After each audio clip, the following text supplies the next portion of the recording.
Perhaps we need some outside universal threat to make us recognize this common bound. I occasionally think how quickly our differences worldwide would vanish if we were facing an alien threat from outside this world.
Good evening and welcome to Spaced Out Radio tonight. My name is Dave Scott. It's a Tuesday night edition, and we're going to have a fun time tonight with our good friend John Kachuba. We're going to be talking everything from shapeshifters to paranormal. It's going to be a fun show, and you guys are going to absolutely love it. If this is your first time hearing John, get ready. It's going to be a lot of fun and a lot of knowledge tonight. Let's say hello to each and every one of you in our chat room so far. We have Kitty Cattywack in the gold medal position. Race Fan with a silver. SJ with a bronze medal tonight. So thank you, guys. Going on down the list, we got Robert Lamoth, Fast Hemi, Eternity Eternal, Ethanol, and Necessary Dialogue. Stephanie Kenny Blankenship, good to see you. And little Timmy James, how you doing, buddy? Nice to have you here. Mel WD-40 is here lubing us up for tonight's show because you know you can't shapeshift without any lube. So Mel is lubing us up as we speak. We don't want any of that rigidness. You end up sounding like the Tin Man when he's rusted out. Gory Tiger, how you doing, my friend? Mama Catherine, mwah, I love you, my dear. I hope you had a wonderful day, and I hope you enjoy tonight's show. T-Bone, my man, is here. T-Bone will be signing autographs after the show. Line up to the left of the studio, if you don't mind. To the left of the studio. Scrolling on down, we say hello next to, let's see here, Cosmic Joe, Frankie B, good to see you. And who's next? Noble Patrick has returned. Noble Patrick will be signing autographs after the show as well. Line up to the right of the studio, if you don't mind, to the right of the studio. Road Flare, thank you for joining us. Hi, Alien Critter. Forest Friend, welcome to SOR Chat. And who else do we have here? Pam Harris. Algaray over on Twitch, so jacked up and psyched up for tonight. Literally ran 42 laps around the high school track in 18 minutes. 42 laps in 18 minutes. That's good cardio right there. Mark Sanchez in his collection of Hawaiian shirts. Nice to see you. Thomas Rock, thanks for coming on in as we continue on with our roll call. Rock and Rory, Captain K-Rod, good to see you both. Good morning, Major Lee. Thank you for joining us in the studio. Good to see you here, my friend, as we continue on with our roll call tonight. Kathy Evans, Digger Dog, nice to have you both here. Hi there, Mike Bothwell. Thanks for joining us. Matthew Gutka, Millennium, my man. How you doing, my friend? Sweet Donna C. and Joanne, nice to have you both here as we continue on. Mike Bothwell, thank you for kicking off the Super Chat tonight. We really do appreciate your love and support. It's a great way to support what we do on this show on a nightly basis. That little boop that you heard there, that's Dirty Filth coming on in. He's going to draw a cartoon tonight. Dre Truth Seeker, good to see you. Lance Mannion, welcome to SOR Chat as we continue on with roll call. Little Cam right here on YouTube. Yep. 147 push-ups in a minute 12. 147 push-ups in a minute 12. His arms are tired, but he's ready. Leecham Lizard, nice to see you. As we continue on with our roll call, who is next here? Well, let's take a little peek here. Scroll on down. There's Wolverine, Ozzy, nice to see you both here. And Gorgeous Larry, nice to have you back. The lovely and talented Gentry Anderson. How are you, my beautiful friend? Hope you're doing very, very well. Let's chat soon. Call me. You got my number. All right. Sierra, thank you for joining us. Bombshell Bomber, good to see you. Joanne, thank you for that awesome super chat. Greatly appreciate your love of SOR. Thank you very, very much. And Stargazer, good to see you. Let's get the radio side going, shall we? Hello and welcome to the radio and podcast side of Spaced Out Radio tonight. My name is Dave Scott, and we are talking with John Kachuba tonight. We're going to get into shapeshifting. We're going to get into paranormal. It's going to be a lot of fun. So sit back, relax. We are in YouTube roll call right now as we say hello to Broken Shadow Feather. Thank you for coming on in. Looney, my man, where have you been hiding? Dragonfly, good to see you. And a reminder to all of you, you can shop at our Spaced Out Radio store. Why? We do not have ugly swag, people. No ugly swag. As we continue on here, Hillbilly Herb, thanks for joining us. Cat's Tongue, good to see you. No ugly swag. Once again, none whatsoever. Do me a favor, everybody. Throw those horns up. Let's rock.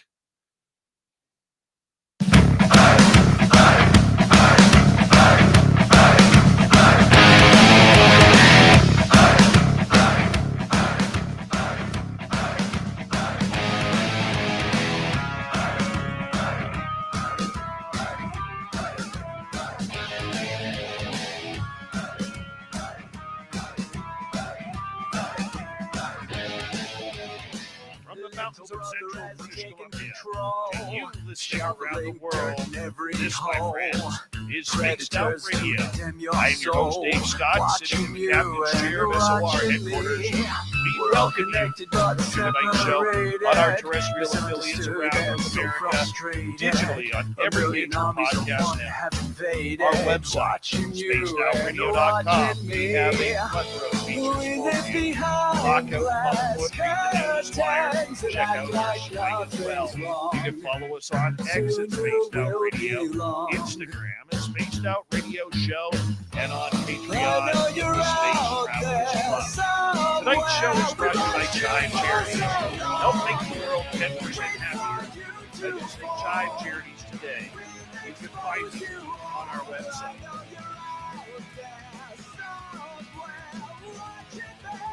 We got an amazing show coming at you tonight. We're going to get into shapeshifters. We're going to get into the paranormal.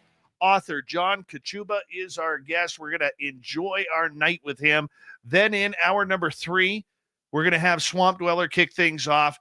Then Robin Haynes is going to be here for a great cryptid report where we'll take your questions and answers if you're in one of our chat rooms. John Kachuba is the author of 13 books of fiction and nonfiction.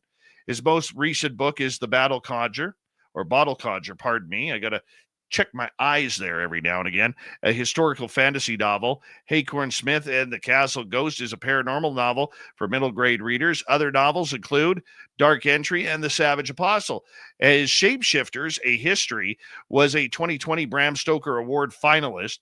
He's a frequent speaker on the Paranormal Tour at conferences, libraries, universities, TVs, podcasts, and of course, great radio shows like this one. And John literally teaches writing all around the world to share the love of a great subject. Let's bring him on. John Kachuba, it is great to have you back on Spaced Out Radio, my friend. How are you? Thank you, Dave. It's great to be here. I am doing phenomenal. So good to see you. You know what I love about you, John? And for our listeners, I'm sure they will learn this tonight. So many people are focused on just one topic, that they don't see the broader spectrum of everything. Yet you are somebody who literally looks at all of these topics, finds patterns, finds rhythms, finds combinations where they all seem to work together. How have you become so versatile in the subjects of the paranormal supernatural? I don't know. I mean, I think part of it is just my background as a writer, full of curiosity, wanting to know how the world works, how things happen. I started off in the field with ghosts primarily. That was my first 4 or 5 books were just about ghosts and ghost hunting. But as I got into that, and especially as I did more public speaking at universities and libraries and just talking to folks, I just really found out there was such a more what would I say, larger world than just, the ghost world for sure. And so many other paranormal entities, if you will, or incidents or events to look at. And I just got curious about everything and just started diving into it. What really intrigued you? What was the thing that captivated you about these absurd topics that we call the paranormal? Well, I think part of it was some of my own personal experience. I grew up in Connecticut, and I always was a big fan of history. And in Connecticut, you can't walk 50 yards without stumbling across a 18th century or 17th century cemetery or historic site. So I was always into all the stories, all the lore, the legends, and everything like that. And I remember going up to a place called Dark Entry. And you mentioned my novel, Dark Entry, which is sort of a retelling of some of the stories up there, which was supposed to be a location that was haunted back in the 18th century. It was a village where people basically went crazy over the years, committed suicides and all this kind of stuff. But I went up there on my own just for the historical end. And I had a camera and I was taking pictures. And as I looked at the photos that I got back, I noticed that in one of the sites, this location now was just abandoned village. It was old cellar holes and wells and things like that. I noticed that in one of the pictures, it seemed that there was a face looking up at me. And I thought, well, from a cellar hole, right? And I thought, well, that's obviously not a face. I mean, it's obviously leaves and sticks and everything that kind of have formed that image and looked like a face. So I kept enlarging it. And the more I did, the more it looked like a face instead of leaves. So at that time, I was living in Monroe, Connecticut, which is where Ed and Lorraine Warren lived. And I'm sure your audience probably recognizes those names. Yep. I refer to them as they were America's godmother and godfather of ghost hunting. I didn't know them at the time, but I just called them totally out of the blue and told them about my photo. And they said, come to our house. We want to take a look at them, which shocked me. But they were very cordial. I went to their house and they said, yeah, you've got something here. And they said, this is paranormal. You've got some kind of an entity on this photo, right? And they proceeded to dig out a photo album of their own and showed me, I don't know, scores of photos that they had taken over the years of Dark Entry themselves, with a lot of the same kind of imagery that I had gotten. So, I mean, that was kind of a triggering event for me that said, wow, there's really something out here. I don't know what the nature of it is. But I'm curious and I want to learn. So that I think kind of really sparked my imagination and got me going for the most part. Very cool. Very cool. You've got to meet a lot of people in the paranormal supernatural world over the years you've been doing this. Who are some of your favorites that you've developed friendships with? Well, I think, like I said, the Warrens for sure. I wrote about them in my book called Ghost Hunters.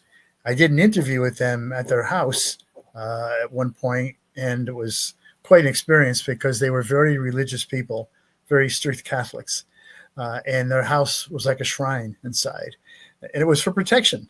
I mean, they made no bones about it, but on every vertical surface, there were, holy pictures and crucifixes and you name it. On every horizontal surface, there were statues of saints and all the kinds of stuff. But they're very cordial, very warm people. So I had a nice interview with them, and I wrote about that in Ghost Hunters, my book Ghost Hunters. And then after Ed had his massive stroke, which totally paralyzed him and eventually killed him, I visited them just before he passed away and did a second interview with them. But, over the years that I knew them, they were always just very cordial, very kind, very welcoming, and open to a lot of things. But there's some other people that I really like. I met over the course again of doing my work, Marianne Winkowski, who the name may not be too familiar to many people, but if they remember the television show The Ghost Whisperer that was on for several years here, they'd be happy to know Marianne Winkowski was the original Ghost Whisperer. The TV program was based on her.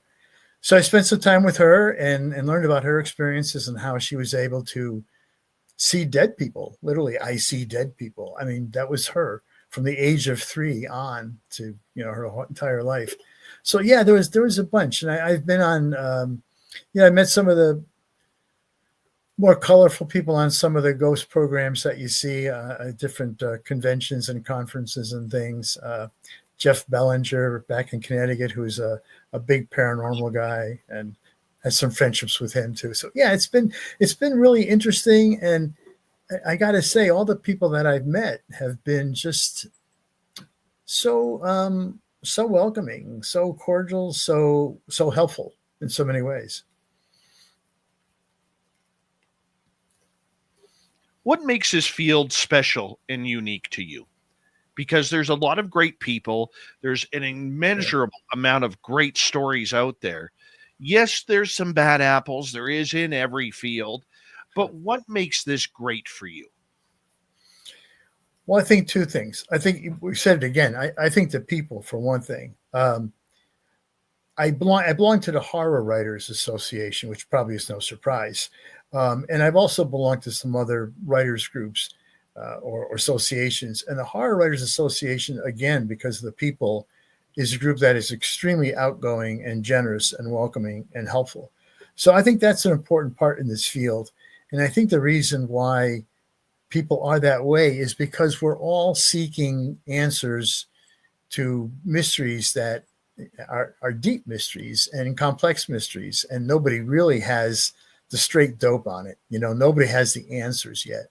So the people are helpful to try to help each other out. So I think it's the people, and also just the idea of the mystery itself. What is all this about?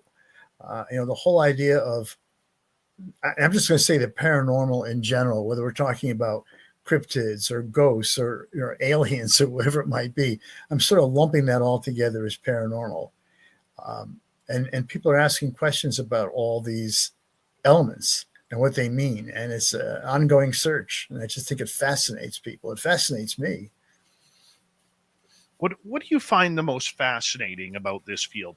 When you cover a story, what do you look for? I look for how it affects people. I keep using the word people, and I'm a writer. And fiction is always about people. When I'm writing novels, it's always about people and their stories. It's never about things. So even when you're talking about the paranormal, if you're talking about a ghost, an encounter with a ghost, or an encounter with Bigfoot or some other cryptid, you're still talking about people and how they respond. And I always find that fascinating. Like, how does it affect your life? What did that experience do for you? Is it like a born again conversion thing? Is it something terrifying? Did it have any impact on your life? And what happened as a result of that? Are you more interested down the paranormal? Are you just brushing it off as a one-time thing, or what? So for me, the fascination is always with not just the entity and the event, but key to the whole thing is the people's reaction, the people that, witnessed it or are involved in it in some way. It's what happens to them. Your favorite story, paranormally speaking, that you've ever heard? Wow. Holy cow. You don't have a favorite. I don't know that I've got a favorite. I don't know. I mean, that's a difficult question because I talk to so many people, and I just I don't know that I really have a favorite of anything. I know there's some things that I've experienced that have made me think, this is pretty cool, and kind of a favorite story that I've had. Well, I can tell you one. I mean, I was in a house in Florida called the May Springer House, and it's an old Victorian house that was owned by a doctor in the 1860s, 1870s. And he saw his patients there in the house, which was, pretty common for those days. His wife died in the house giving birth to their child. So she died in childbirth. And their daughter, I cannot remember the daughter's name. I think her name was Ruby. She died only at the age of 3 from something like, typhoid or scarlet fever. One of the things that we don't see anymore for the most part, but in that time, was pretty common. And I remember I was asked by the supervisor at the house, because it's now a historical museum, to do an investigation there overnight. And I met with another ghost hunter from Tampa, Florida. And the two of us spent the whole night there. And the docent, the supervisor, was there as well. So there were three of us there. And the house was weird because it was quiet, which, okay, obviously it's an unoccupied house. There's three of us sitting here in the middle of the night. It's going to be quiet. But Dave, it was a weird quiet. It was preternatural. I mean, it was something that we all walked in there, and as we sat there, we just kind of remarked, like, this is not normal. Right across the street was this motorcycle bar. There are bikes going up and down the street. When you open the door, you'd hear out. The minute you close it, everything got quiet. And that was like impossible. Long story short, is he sat there all night long waiting for Ruby, because she had made appearances in this house before, and she didn't show up. So we said, okay, it was about 2:00 in the morning. He said, well, I guess it's going to be a bust. I mean, sometimes the investigations are a bust. And so he started to walk out. And we walked out through the kitchen, which was set up with all the furnishings of like a 19th century home. So there was a big potbelly stove in there. Right. And on the stove, laying across the top, was a metal bar. It was probably 18 inches long, and it had some weight to it, like maybe a pound or something. And it had a kind of a hook to it. And the idea was that when the stove got hot and you wanted to put more wood in it, the stove being metal, you couldn't touch it. So you had this hook, and you grab a hold of this kind of lid on top, and you yank it up, and then you throw wood in, and you slam it back down again. Well, once we're walking out, it's dark. There's three of us. We have one flashlight. And as we're walking out, this bar that's laying across the top of the stove, all of a sudden, this big heavy metal bar, it flips up out of nowhere. It flips up. It does a 180. I mean, we see this happen. It does a 180, and it slams down on the stove so hard that it literally pops off the hook and lands on the floor. And it was bang. We jumped. We saw the whole thing happen. And of course, our cameras were packed away and recorders were turned off because we were walking out the door. But the supervisor there said, well, that was Ruby. That's the kind of thing she does. And she was just saying goodbye. Said, okay. So, I mean, that was kind of an interesting story. It was one of my favorites because it was so, it happened literally before my eyes, I mean, a lot of times, if you're doing an investigation, if you're doing a ghost hunt or something, you have recorders, and maybe you record EVPs, electronic voice phenomena, that you hear later on. You play it back and you go, oh, wow, that was cool, but you didn't hear it then. Or you catch something on video or your camera that you didn't see when you were there, but when you look back later on, you see it. But this happened, right in front of us. The three of us saw it before, and it was pretty incredible. That would be absolutely mind-blowing to have something like that happen right in front of you. How did you not freak out when that happened? Well, yeah, people ask that all the time. They say, oh, weren't you afraid and everything? And what I found is that that's not your first reaction. Your first reaction is just complete wonderment, complete surprise. You're stunned. You go, what? Did you see that? You see what happened? That's literally what we said. Like the three of us standing there, we all saw it. We asked each other, did you see that? Well, of course we did. So that's your first reaction. And in fact, we stayed there for a few minutes because we tried to see if we could recreate that. Yes. Was it something that we did? Did we accidentally somehow flip this big heavy bar up, or, whatever? And we couldn't figure out any way that we were responsible for that. And of course, there wasn't anybody else in the building. There wasn't anything else moving or whatever. So, like I said, our first reaction was total surprise and then curiosity. It wasn't until, later on, after we were talking about it and we had left, that we said, wow, was that really Ruby? Was she really there? Did she really do that? And of course, we still we can't prove that. All I can say is that what we saw and experienced defied every law of physics that I know, or every law of physics that we know today, anyway. That would be something that I look at and think, you really summoned that in, the group that you were with. You summoned Ruby in order to be a part of your evening, and she just took her sweet ass time to get there. Well, yeah, I mean, she's only 3, so but I think that's a good point, because we were there, and we were there very quietly, and I will say respectfully, because that's always the way I do investigations. I'm not into taunting and this kind of stuff and calling out spirits and, show yourself and all that kind of stuff. I don't like that approach. So we were very respectful and very quiet. And yeah, maybe that's what it was. Have you ever worked with anybody from Ghost Adventures? I'm trying to think, because they've changed they keep changing. I don't think so. I certainly know the show. About, Aaron Goodwin. I don't know if you heard the story on TMZ yesterday, but Aaron Goodwin, his soon-to-be ex-wife, they were married up until she was arrested last week for trying to have a murder for hire plot against him. Oh, I did not hear that. Oh, it's a crazy story. Wow. She was communicating with an inmate in prison who had a contraband cell phone in his cell, and she was telling him all about how she wanted Aaron dead. Wow. And that she didn't want to divorce him, obviously life insurance and the money that goes along with it, and everything with his fame, and she put a $2,500 deposit on the hitman, and the prison guards did a cell check. And that's where they found the phone, and they went through the text messages, and that's how they were able to find out.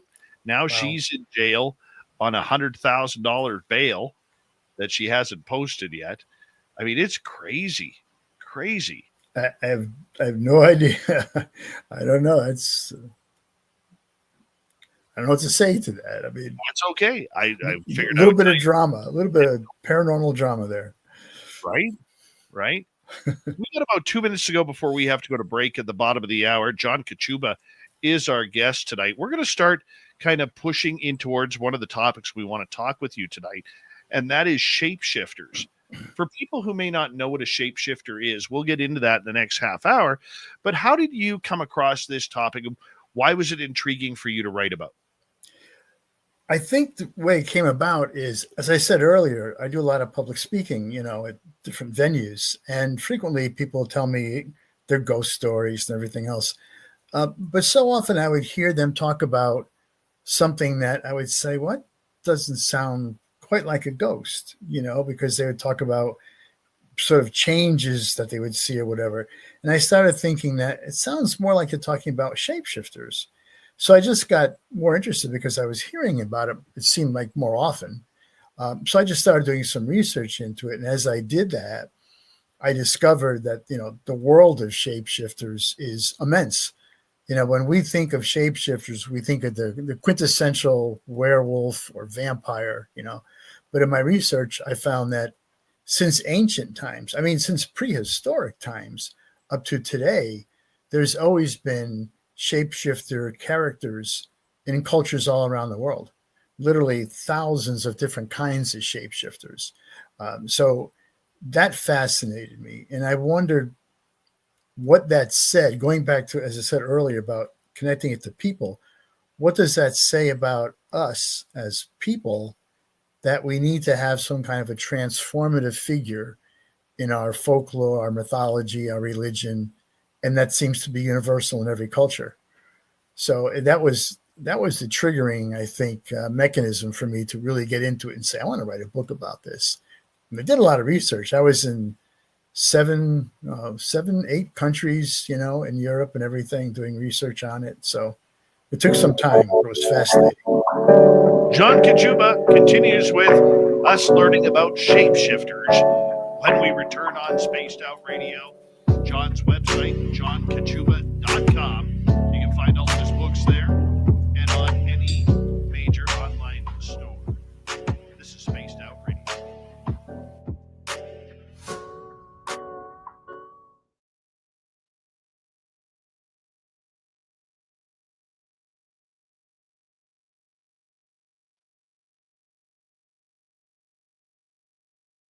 All right, we are clear. Excuse me.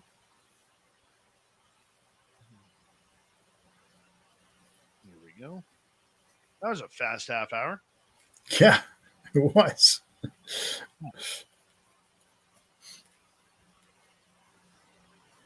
Let's see. We got about 4.5 minutes. Good. 4.5. I'm gonna quickly run out and get a glass of water. I'll be right back. Not a problem.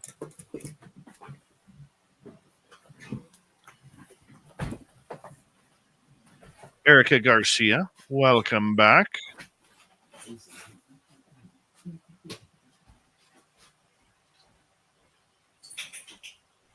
Dirty Filth, where's the gremlin?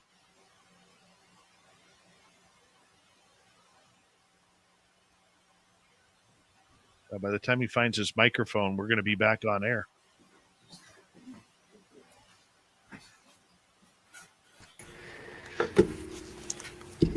Luckily, we still got about 3.5 minutes. So we had the gremlin couldn't be bothered to even come upstairs today, but previously the gargoyle showed up and he piled all over the cartoon. I think I have some irreversible amount of cat hair in this painting. So yeah, perfect. Perfect. You know what'll happen one of these days? Someone will buy an original painting. They'll get the painting. They'll be allergic to cats. They go into like some kind of like weird stasis pod thing, and then they'll be like, "Wow, this guy had anaphylactic shock because of cat hair." And then next thing you know, I hear you. I'm I in hear trouble. Cats. The people are still Always like to showing get you. love for you, buddy, for Blob. Well, I love the Blob, and I miss the Blob, Dave. I know. We miss her too. We do. But it's good that Gremlin and Gargoyle are filling in just nicely, though. Well, you know, it's a little bit later in the evening, so they're done beating each other up. Yeah. Yeah. All right. I'm muting you now. Thanks. No problem. Emperor Penguin, how are you? And Paramar, thank you for the my daughter and her hockey team winning their state champion. Right on. On to nationals in Cleveland. Good job, Paramarv's daughter. Great job. That's exciting. My son his team placed third in their playoffs. And what really bugs my son about it was the other team in town here, they won. And so now all the kids, because they all go to school together, and like there's only like 3 elementary schools around here, and they all go to school together. There's a lot of bragging rights and crow being eaten around my town right now. So, yeah. Vanessa, how are you? And Max Hadley, welcome to SOR Chat. Who else has shown up here? Mm-hmm. Babster, how's your goat? Hope you're not flaring up tonight. Magnolia, nice to see you. We got about a minute here, my friend. 1 minute. Maybe a minute and a half. I don't know yet. Thank you to our super chatters, Paramarv, Major Lee, Joanne, and Mike Bothwell. Very much appreciate the love and support, everybody. That's great. That's Sir Bothwell, Dave. What's that? Sir Bothwell. Sir Bothwell. Sir Bothwell. He's been knighted. Mm-hmm. Good Canadian kid. True. Yeah. Okay, I'm going to no swearing mode. All right. Thanks, Filthy. And what else can we say here? Don't forget, you can shop at our Spaced Out Radio store. We do not have ugly swag, people. No ugly swag. So make sure you check it on out. Double Bass, how you doing? Can you put... I don't know if you can. But you could try Double Bass. That'd be cool to see. We got like 20 seconds here, my friend.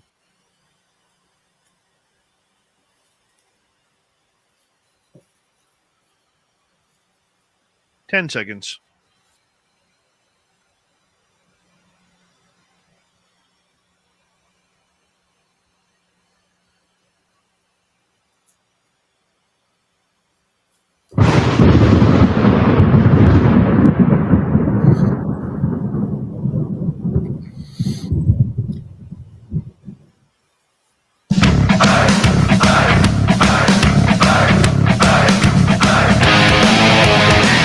Here we go in the second half hour of Spaced Out Radio tonight. Good to have you with us. My name is Dave Scott. We always appreciate having your listening ears wherever you are on this beautiful planet Earth. Reminder to all of you that if you missed portions of this show or others, you can check out our free archives on YouTube or any major podcast network. Our website, spacedoutradio.com, we have a plethora of features for you. Rock out to Bumblefoot, read the news wire, check out our swag as well. Follow us on X at Spaced Out Radio, Instagram at Spaced Out Radio Show, and on Patreon in the Space Travelers Club. Here we go with author, researcher John Kachuba. His website, johnkachuba.com, where you can find all of his books, or on Amazon as well. John, thank you so much for being here. We're about to shift into shapeshifters. Okay. What is a shapeshifter, my friend? So the simple definition is that a shapeshifter is a person who can transform himself or herself into either an animal, another person, or sometimes even an inanimate object, and be able to transform back. So they do this at will. And they're characters that have been, as I was saying a little bit earlier, have been within our folk culture, our mythologies all around the world, cultures all around the world from the very ancient times. In fact, the very first image that we have of what we think is a shapeshifter is actually a cave painting. And it's the drawing of it is in my book, Shapeshifters, that you mentioned before, Dave. And what it shows is it's a cave painting on a cave in France, and it dates back to like the Neolithic period. So we're talking, ancient times, right? And it shows what looks like a deer, but it's standing up on its hind legs, and it has its front legs sort of up in the air, kind of like like it's clawing in the air. But if you look at it really closely, and you can see it very clearly in the drawing, the feet, I'm going to call them feet and hands because they have fingers and toes rather than hooves. Now, we know deer don't have fingers and toes, but they're very clearly that's what they have on this thing. It has antlers, like a deer, but it's looking at you. The head is turned so that it's looking at you straight on, and the eyes are straight on as they are in humans, rather than sort of to the side of the head like in typical deer. So anthropologists were saying that what this cave painting is depicting is a shaman who is using some ritualistic magic to transform himself into a deer. So that image, at Neolithic time, and there's been those kinds of things all around the world in every culture. If I look in North America, I think of skinwalkers, I think of Wendigos, a lot of First Nations legends that deal with shapeshifters. Have you studied either of these? Oh, yeah, for sure. And I think that's you're right, that is typical. A lot of native peoples here have a shapeshifter in their culture. Wendigos seems primarily upper Midwest and Canada, your areas, the First Nations up there, Wendigos are typical. And we have them in indigenous people like in Minnesota, Wisconsin, that area primarily.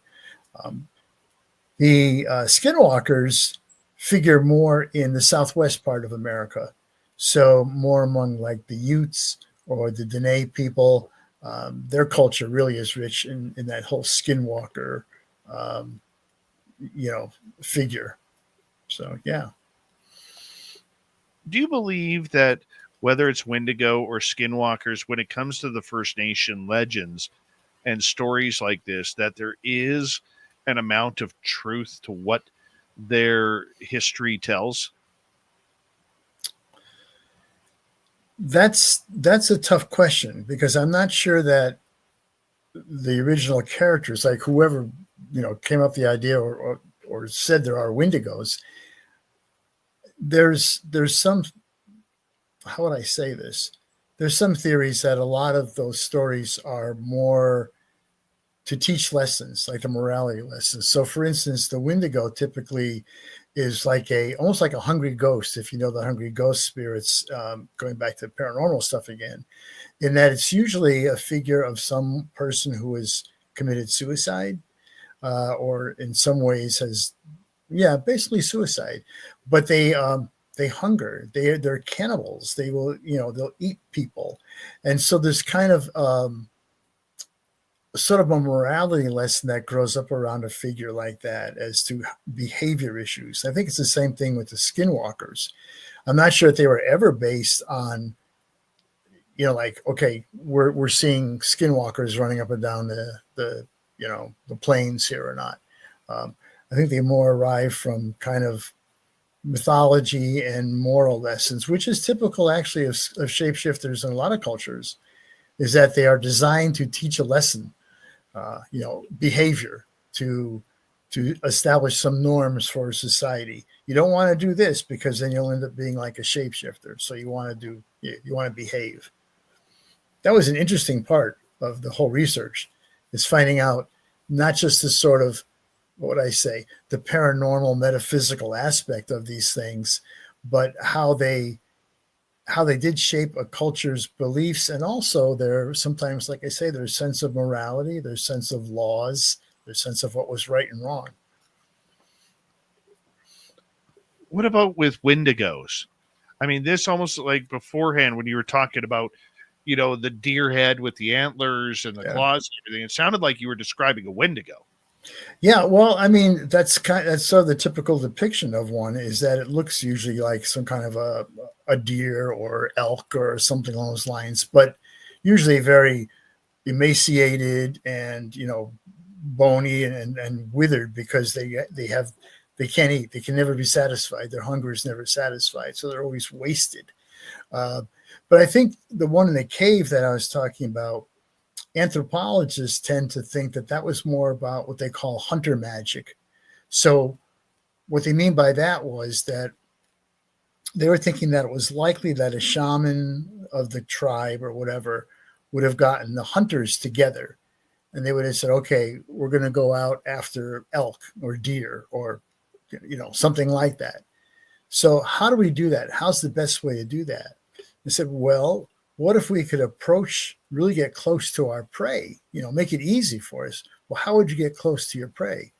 Well, you can certainly get close to your prey if you were one of them, right? Or very much like them. So what they believe was going on, anthropologists believe, is that depiction was probably a shaman. It was probably part of his ritual with the hunters to get them into a state where they believed that they were transforming into deer or elk or whatever. In this picture, it's hard to say. It's an antlered animal of some kind, maybe deer, possibly deer. But the interesting thing was that anthropologists have found in sites like that, they have found the residue of natural hallucinogenics from the environment. So like, magic mushrooms, and those kinds of things. So the hunters would have eaten those, and they would have had the shaman out there talking about transforming, and to their minds, they would have literally transformed into deer, and were able to go out and get them. I mean, they'd even wear the pelts and everything else too.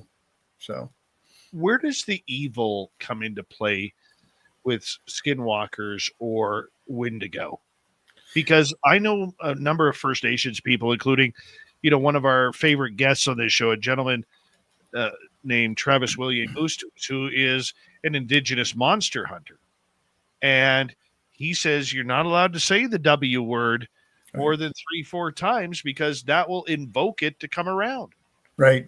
Right. And it's especially true among the skinwalkers. I've heard that said many times by the people in the Southwest. They don't want to talk about it because for the various reasons just pointed out, that if you talk about it and mention it, you're going to bring it on, And the skinwalker tradition, I'm not sure it's the same as the Wendigo, but the skinwalkers, for the most part, are actually, I mentioned shamans before.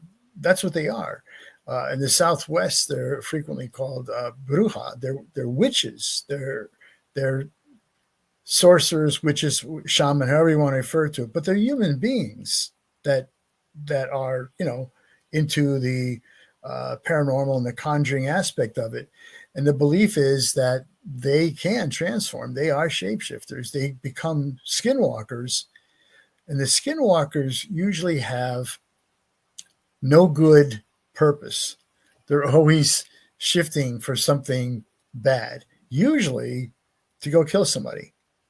So these are not people that you want to call out or associate with because they'll come after you. So, and the Wendigo, I think the difference there is I don't believe the Wendigo is well, I'm not sure if it's a shapeshifter in the sense that it is a human shaman first. I'm not sure about that. I have to check that out. I really don't know about that. But certainly in the skinwalkers tradition, like I say, in the Southwest, the skinwalker in his human form is right there. He's living right among the people. He's one of the people. And you know who he is. You don't go to him unless you need him for a reason. But yeah, he's right there. Have you ever interviewed or discussed this subject with people who have had encounters with skinwalkers or Wendigo? I haven't had anybody tell me personal experiences with that. I mean, I've read accounts.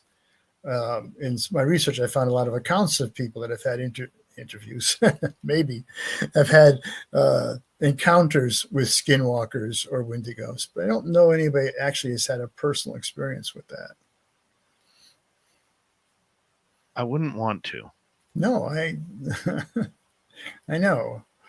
I agree. It just seems like it would be painful. You know what I'm saying? In so many ways. Yeah. Yeah. I wouldn't want to have that happen. I really wouldn't want to have that happen. But as we move on here with this subject of shapeshifters, I look at it like shapeshifters always have to do with evil. They always have to do with something bad or a harbinger of something dark. Have you noticed that as well? Yeah, well, so that's interesting because I think you're right. I think the common idea of a shapeshifter is that it is something evil. It's something dark. We just talked about skinwalkers and Wendigos, which are not nice shapeshifters, right? So yeah, we talked about werewolves and vampires and things like that. But what I found in my research, oddly enough, was that there are shapeshifters in other cultures that aren't evil. They are maybe just benign or sometimes mischievous, like we talk about like fairies and gremlins and, creatures like that are kind of more, like I say, more mischievous and doing pranks and stuff like that. There's shapeshifters that I've come across that are actually beneficial. They actually help people. Sometimes they'll bring food to people they know need food and leave it like on the door or something. But for the most part, we do have this idea that a shapeshifter is an evil entity, which I don't think is really true. Why don't you think it's true? Do you think it's just because we get caught up in legend? Yeah, I was going to say, it's not that it's not true. It's just that I think we are attracted to the evil ones because they're more interesting. I mean, the evil ones are the ones that go around and kill you and chase you and do all kinds of bad things. How interesting is a shapeshifter that, leaves a basket of food on your doorstep? Well, that's nice, but it's not terribly interesting. So I think what happens is that because of the because of the stories that accrue around the ones that have that kind of a legend, especially like I say, I mean, werewolves. Why are werewolves so universal? Because they're horrible. We like those stories. I mean, we do. We like to be terrorized. We like to be, horrified. So a lot of people will say that is an Anglo-Saxon way to look at things. That we look at things with more of a scientific mind rather than just embracing the legends that have been going on for thousands of years. How do you look at that? Well, I think you have to pay attention to the fact that there are legends and stories that have been going around for thousands of years, and that they become so important to the people in those cultures that the belief is still there, and they still talk about it, and they still have, stories about them in their mythology, in their religion, in their folk legends, in their popular culture, songs, whatever. It's there. So you can't dismiss out of hand what people say or think about it. You have to take some consideration that there is something there. But then the other thing is, I like, the scientific approach too. What is really going on here?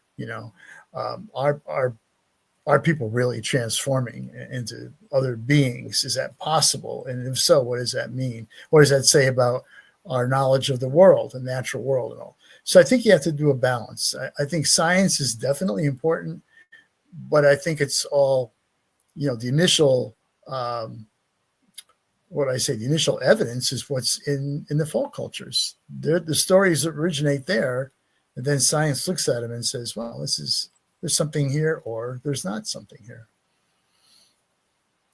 When you go and look at a lot of the history in this, you look at mermaids, you look at werewolves, you look at sirens, you look at Dracula and sea hags and everything that goes along with it.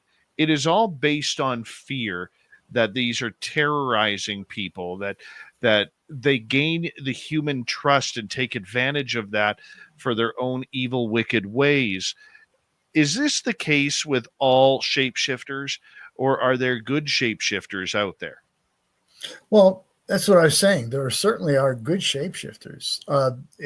There's a whole set of Italian shapeshifters that are, they're literally, well, it's interesting because they are not humans that shapeshift. They're fairies. They're Italian fairies that shapeshift, and they can shapeshift into humans or, again, other kinds of fairies or whatever. And I think that, they are beneficial. They are people that do favors for people. Like I mentioned about bringing food. Well, that's what some of these fairies do. So yeah, there are definitely good ones. But I think even in my own research, it's not very common to find shapeshifter characters that are just 100% good. Like I say, the Italian ones that I found, this particular group are, but then you get others that are pranksters and, like to pull tricks on people. Sometimes the tricks are dangerous and hazardous to the people. So that's not really good. But then you have the ones that are pure out evil, werewolves, vampires. There's a whole range of those kinds. And there's no redeeming qualities to those people, to those shapeshifters. Yeah. So it's a range. It's a gamut. Yeah. Can one become a shapeshifter? Well, it is said that one can become a shapeshifter. Here's the interesting thing. When the shapeshifter characters first started out, when we first discovered them, like, again, going back into mythology, going back to especially like ancient classical mythology, Greeks, Romans, the only people that could shapeshift were people that were powerful, people that were not people at all, but they were gods. So you look at Greek gods and Roman gods, and they were almost all shapeshifters. I mean, Zeus was known to have 12, 13 different kinds of shapeshifting aspects that he would try on as the need fit him, But as we got more more advanced, as we became more enlightened and became more technologically advanced, all those old gods kind of fell away. They got cold feet. We said, no, we don't believe in Zeus and all that. We didn't give up gods entirely. I mean, we still had most religions a god or sometimes several. But what we discovered was, I shouldn't say discovered, what happened was that the power of shapeshifting tended to evolve from the gods to kind of a lesser god, a shaman, a witch, a conjurer, a wizard, somebody who was human but had other powers, other abilities, and they were able to shapeshift at will.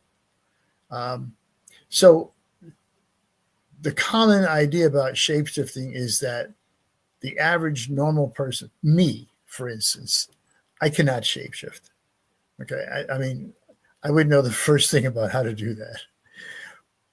But there are people that is believed that have that ability and have that power throughout history and today. We have reptilian alien shapeshifters, which I'm sure you've heard about and your audience has probably heard about. They're among us. They voluntarily do it, according to David Ikes, who is a big proponent of that theory. So, yeah, the average person really doesn't have much of a chance of just changing himself into anything. What if you give yourself to the dark side, like skinwalkers have? I don't know. Well, I mean, it's interesting you say that, because if you look at some of the werewolf stories, historical stories of werewolves, especially from France and Germany that I came across, frequently what somebody would say when they were, after they were arrested for being werewolves and killing people, acting out as werewolves, they would say that they were they went like they were in a dark forest or they were on some path and they were accosted by somebody. And frequently they would describe it as a man in black, just an all black man. And religious people, clerics in those days thought, oh, you're talking about the devil. And what they would say is that this person, whoever it was, would give this normal person walking through the power to shapeshift. It would frequently give them something physical, like either a special cloak to wear, or sometimes like an ointment or a salve or something to rub on your body. And that would supposedly give that person the power to shapeshift. And in return for that, they were giving their life and their soul to whoever this man in black was. But those stories were, it's interesting how many people, when they were brought to trial, talked about that same kind of experience, that they were lured into it by some being that gave them that ability to shapeshift in return for their life, their soul. The power of magic and immortality seems to play a lot in this. Yeah. Yeah, for sure. Why is that? I think it's, I think, I think for shapeshifters, it's not so much immortality as much as just that power of transformation. Think about it. There's, the famous novel. Here I am, a writer, right, talking about novels. But, Dr. Jekyll and Mr. Hyde, Robert Louis Stevenson's novel. Here you had this doctor, Dr. Jekyll, who was an upstanding, moral, Christian, upright, good. He was a doctor, he was a good person. Yet, despite all that, there was something in him that said, what if I could throw off all the bonds that hold me in place? What if I could throw off all my religious values? If I can throw off all the laws of my country, my sense of morality? What if I could just ditch all that? Just throw it away. What would I be? And he thought, wow, I would be kind of like a god. I'd be able to do pretty much anything I want. There'd be no repercussions. I'd have no sense of guilt. So he started playing around with that, with this potion, right? And he develops Mr. Hyde, his alter ego. John, I'm going to get you to hold on right there. We're going to continue with the Shapeshifter talk when we return on Spaced Out Radio, JohnKachuba.com. website. You can find the book there. This is Spaced Out Radio with host Dave Scott.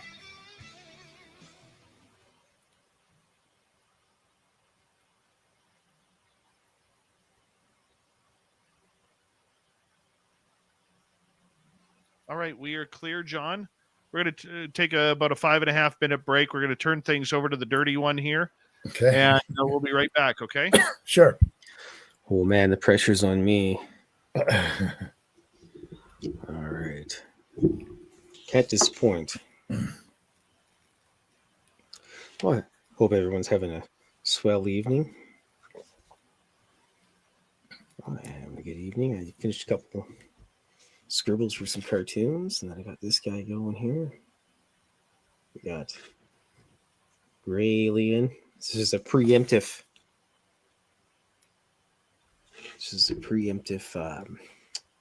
Oh, what the hell is St. Patrick's Day cartoon here.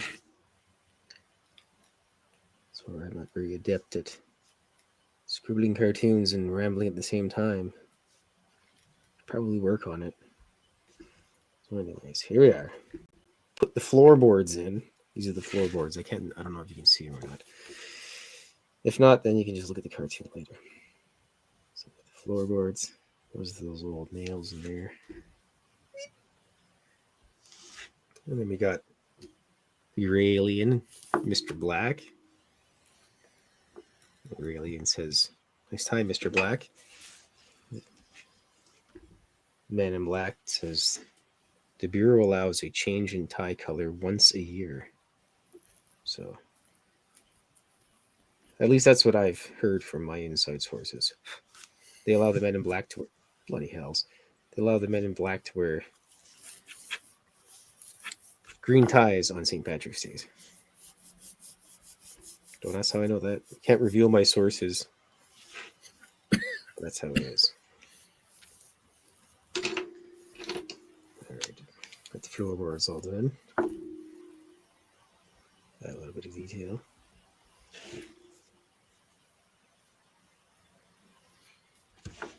Carl the Alien. Oops, actually, I forgot to put some of the yellow on there for Carl with his fancy bling that he's got. St. Patrick's Day bling. Doesn't really make too much of a difference to the internet eyeball, but in person, or actually looking at the picture, that's not on this, my crappy camera. There we go. Look at him. He's got his St. Patrick's Day gold chain with 4-leaf clover on there. Shamrocking it out. Oh, yeah. It's almost St. Patrick's Day, so I figured I'd draw a whole bunch of St. Patrick's Day cartoons. So if you're sticking around and watching on YouTube, I'm probably going to be doing St. Patrick's Day cartoons all week, so prepare yourself. There's going to be a lot of neon green. Time for spooky. Oh, by the way, you should go to filthy.com, FYLTHY.com, and scoop yourself and your mom a copy of my book. There's a link there and just go to Amazon, buy it. Make sure you get one for your mom too. Delicious tea. All right, a couple more scribbles there. Look at that. Perfect.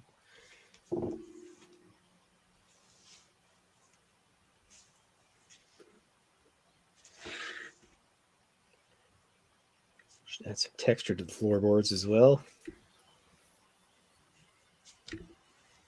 I actually have the similar floorboards in some of the role-playing game pieces I made. So I made a whole bunch of fancy terrain for my tabletop role-playing stuff. Damn nerds and their RPGs. Yeah.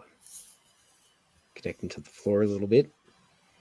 Old Man in Black. Or is the Man in Black even there, I wonder? Probably. Rambling away here.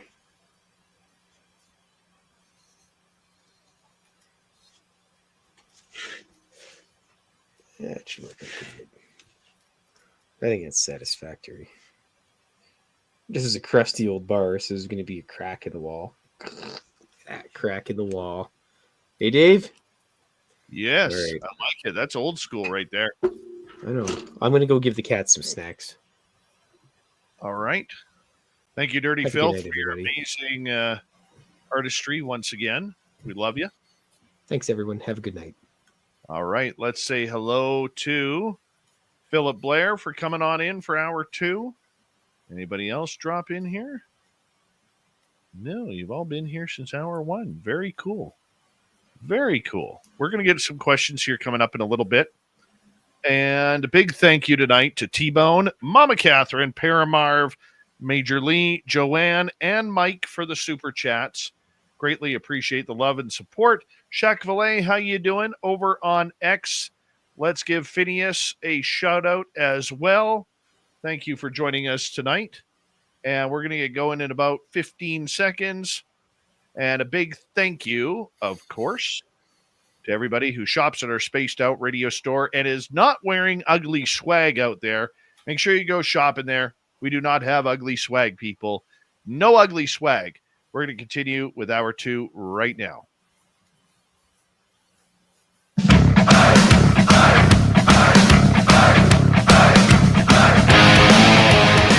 Here comes hour number 2 of Spaced Out Radio tonight. We're talking Shapeshifters with author John Kachuba. My name is Dave Scott. Thank you very much for joining us. We greatly appreciate your listening ears wherever you are on this beautiful planet we call Earth.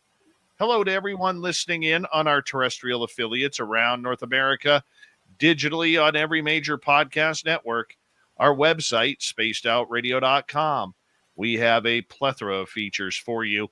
Rock out to Bumblefoot, read the news wire, check out our swag as well. Follow us on X at Spaced Out Radio, Instagram at Spaced Out Radio Show, and on Patreon in the Space Travelers Club. The Desert Clam has set the password for tonight in the SOR Space Travelers Club. ABBA. ABBA is your password. Use it wisely, Space Travelers, as the Clam sets the password each and every night right here on Spaced Out Radio. The topic is Shapeshifters. The guest is John Kachuba. JohnKachuba.com is his website where you can find all of his great books, and we are talking with him tonight. Thank you very much for joining us, Mr. John. My pleasure, Dave. Shapeshifters, once again, there have been a litany of these right through history, from movies to lots of folklore, Kitsune in Japan, Bakenko in Japan, Dracula, skinwalkers, as we've talked, Kelpies in Scottish mythology, Proteus in Greek mythology. Have you ever delved back in history to find out how this all started?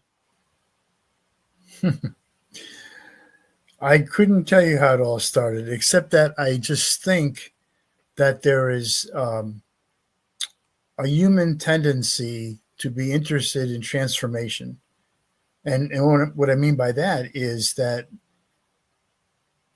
I think every human being from time memorial to today has had thoughts about,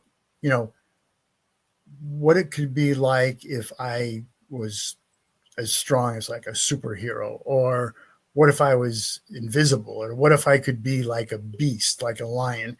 I mean, there's always been this thing about feeling somehow, I don't want to say inadequate, it's not quite right, but I think that human nature is that we always feel there is something maybe lacking in our personalities and our character, and that somehow transformation into something else would give us that. So I mean, I think of like Halloween, people wear all these costumes, right? And I'm always curious as to why somebody picks the costume they do to wear at Halloween. It's like, why does somebody wear Superman? What does that say? They just like Superman? Okay, that's fine. But could it also be that maybe he's just always felt his life that he was kind of, I don't know, maybe he was bullied a little bit, or maybe he felt a little puny or something, or maybe he just thought, boy, what if I could fly? So he puts on a Superman suit. I think that's the that's the whole thing about the shapeshifter, is that it speaks to us in a way that answers some things that we might find lacking in our personality. That's some crazy psychology. And I'm not a psychologist, but that seems to be what they do. You know, I mean, that's where I was going. Previously, I talked about Dr. Jekyll and Mr. Hyde. And for Dr. Jekyll, he came to that point. He said, what if I could be like a god in a way? What if I can throw off everything that holds me in my bounds and allows me to do whatever I wanted to do? How awesome would that be? If I could just run around and do whatever I wanted to do, you know, run around the woods naked and howl at the moon or do whatever. And so when he draws out this Hyde character, Mr. Hyde, that he creates, you know, that becomes his shadow self and becomes overwhelming, because he actually, you know, Jekyll actually falls into this transformation where, yeah, it's something to be evil, and he tries to fight it off and can't. And Hyde becomes a dominant character, and eventually, you know, Jekyll kills himself to get rid of Hyde. So I think that's what it is. I mean, I think the shapeshifter character is all about transformation, about making us. We talked a little bit before about whether shapeshifters were all good or all bad or whatever. And I think the fact that transformation is a good thing too. It's not all necessarily evil. Sometimes you can transform yourself into something better. And I don't even mean physically. I just mean mentally, emotionally, whatever. And so the shapeshifter character represents all that kind of transformation. That's why I think it's, where did it actually start? You know, who knows, right? But I just think that human beings have not changed all that much from the day we first started walking, you know, upright. Could this be a mental disorder? Oh yeah. You see a lot of people who have split personality syndrome or multiple personalities. You know, right. Is it some sort of potential psychosis? Well, I mean, so there are some that actually are psychiatric states. Lycantropy, for instance, you know, the very name lycanthropy is the official name for werewolfery, becoming a werewolf. And it's a psychological state in which somebody believes that they've transformed into a wolf. What causes that? Who knows? But it was not, I wouldn't say it was very common, but it was not all that rare, especially in the medieval ages, to have people running around that believe that they're werewolves and were, you know, acting out as such, killing people, tearing them apart with their bare hands, eating people, you know, just like wolves would do. Then they'd be locked up. But there's a lot of other psychological states, like you mentioned, you know, multiple personalities. Right here in Ohio, where I live, was a famous case, a guy named Billy Milligan, who was incarcerated here in an Ohio State hospital and had, there was a book and movie called The Lives of Billy Milligan. He had about 20 personalities within him that would come out and they'd fight each other. They'd be against each other. They were, you know, it was incredible. So yeah, there can definitely be a psychiatric basis for shapeshifting. Although again, we're not talking about anybody physically changing, but mentally. And actually in my book, what I do is I sort of coined the term for two different types of shapeshifters. And I call one an external shapeshifter, meaning by that, the classic, you know, changing into something else. So the quintessential example again, a guy turns into a hairy, snarling, you know, clawed werewolf. Well, that's an external transformation. You can see it and you don't want to be around when it happens. But then I also thought that there was something more internal. And so I was calling them internal shapeshifters. And that, what we're just talking about now, lycanthropy, multiple personalities, all that would sort of fall into that category, because you wouldn't see any physical change, but you would be aware that there's something strange about this person. He's acting differently than he did just, you know, a day ago or a minute ago. I'll give you an example. There was a man here in Ohio named Guy Savelli, who passed away several years ago, but he's in my Ghost Hunters book, and I talked to him. Guy was a martial arts expert in some very obscure martial arts, but he knew all of them, and he did a lot of work with some military, special forces, Navy SEALs, things like that. But what he was really interested in was not so much martial arts as much as mind control, which, martial arts is a lot to do with mind control. But he developed this whole way of getting into his mind where he was able to do remote viewing. He was able to, under controlled circumstances, knock a goat unconscious from 100 yards away while being inside a building and the goat was out in the yard. This was done at an Army training base.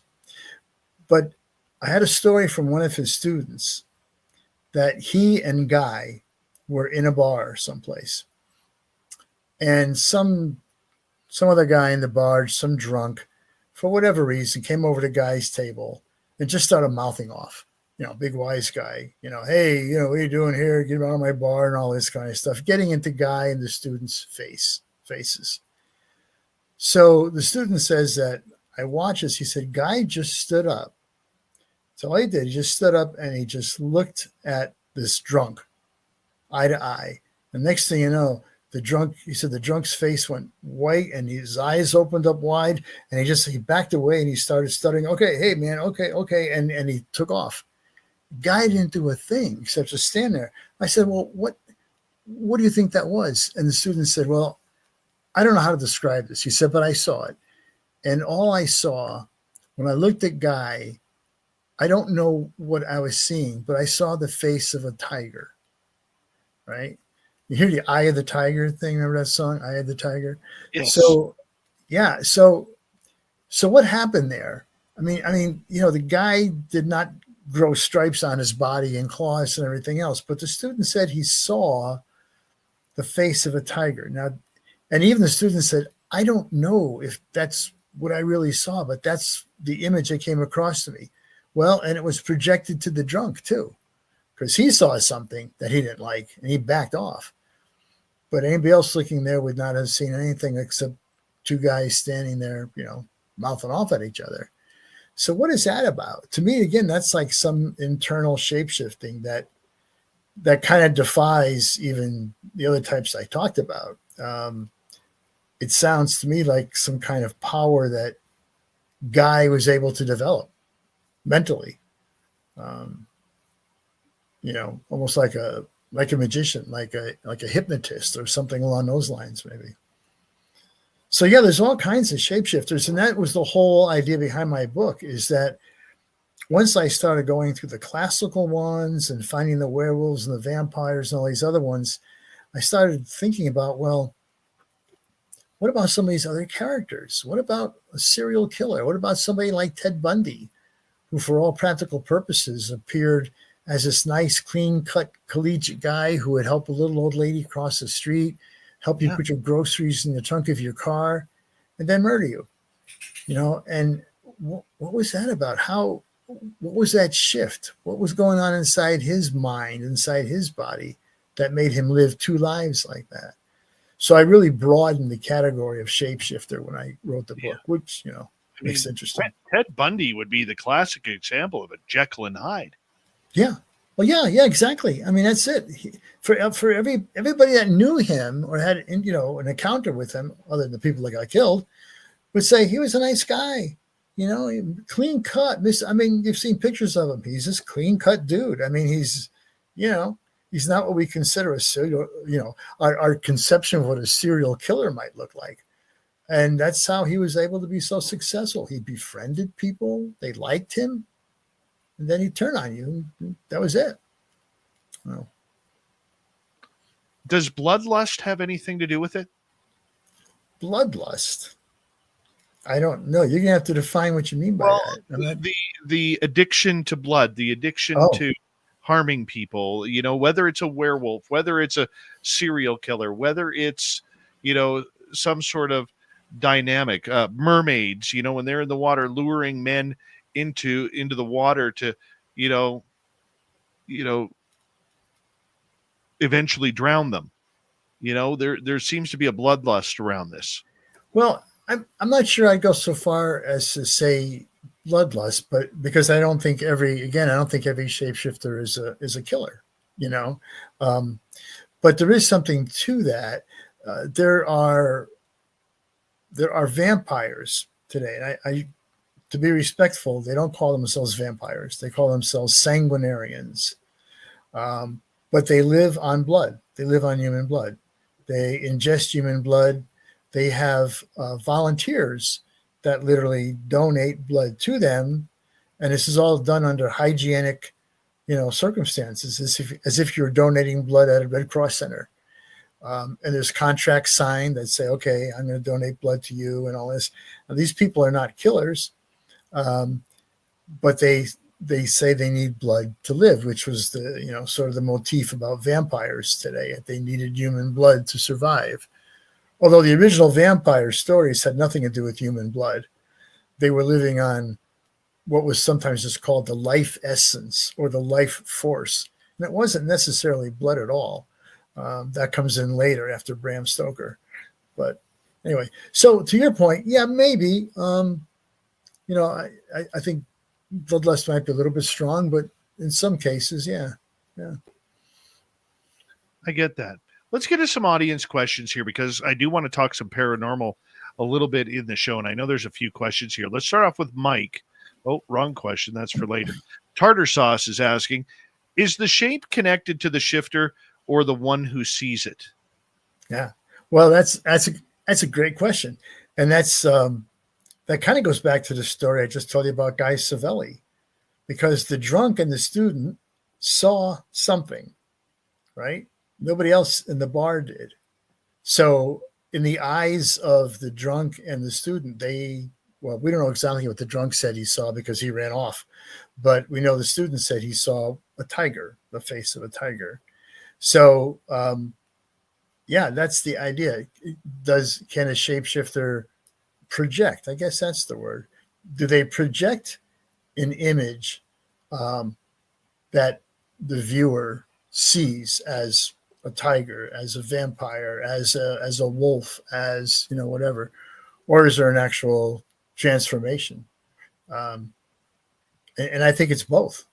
I mean, I think Guy Savelli was a good example of one kind of projection, maybe. And then the classical vampires and everything else are examples of the other kind. Let's go to another question. Let's go to Joanne. Can a shapeshifter turn into a shadow person? My sighting was not with a hat man. It looked like a 6-foot tall man wearing a hood.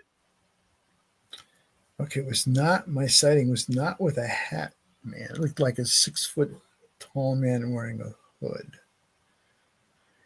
I don't know. I'm not sure exactly what a shadow person is.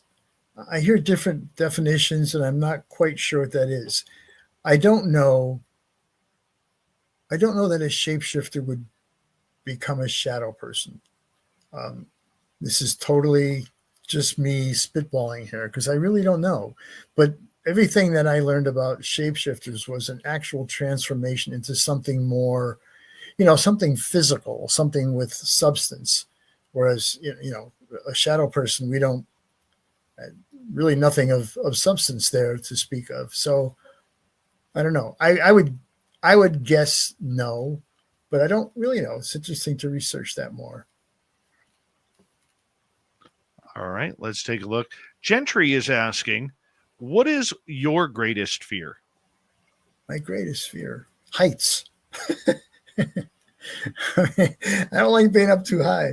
No, I don't know. I mean, if you obviously, I'm sure she's talking about, paranormal kind of stuff and whatever. And I don't know. I think maybe my fear might be thinking that when I think of the paranormal, like ghosts and spirits and all, I have some idea of I have some concept of what might come, go beyond. Maybe my greatest fear might be that what I think might be the beyond is not at all what I had in mind. You don't have anything that fears you in the paranormal or supernatural?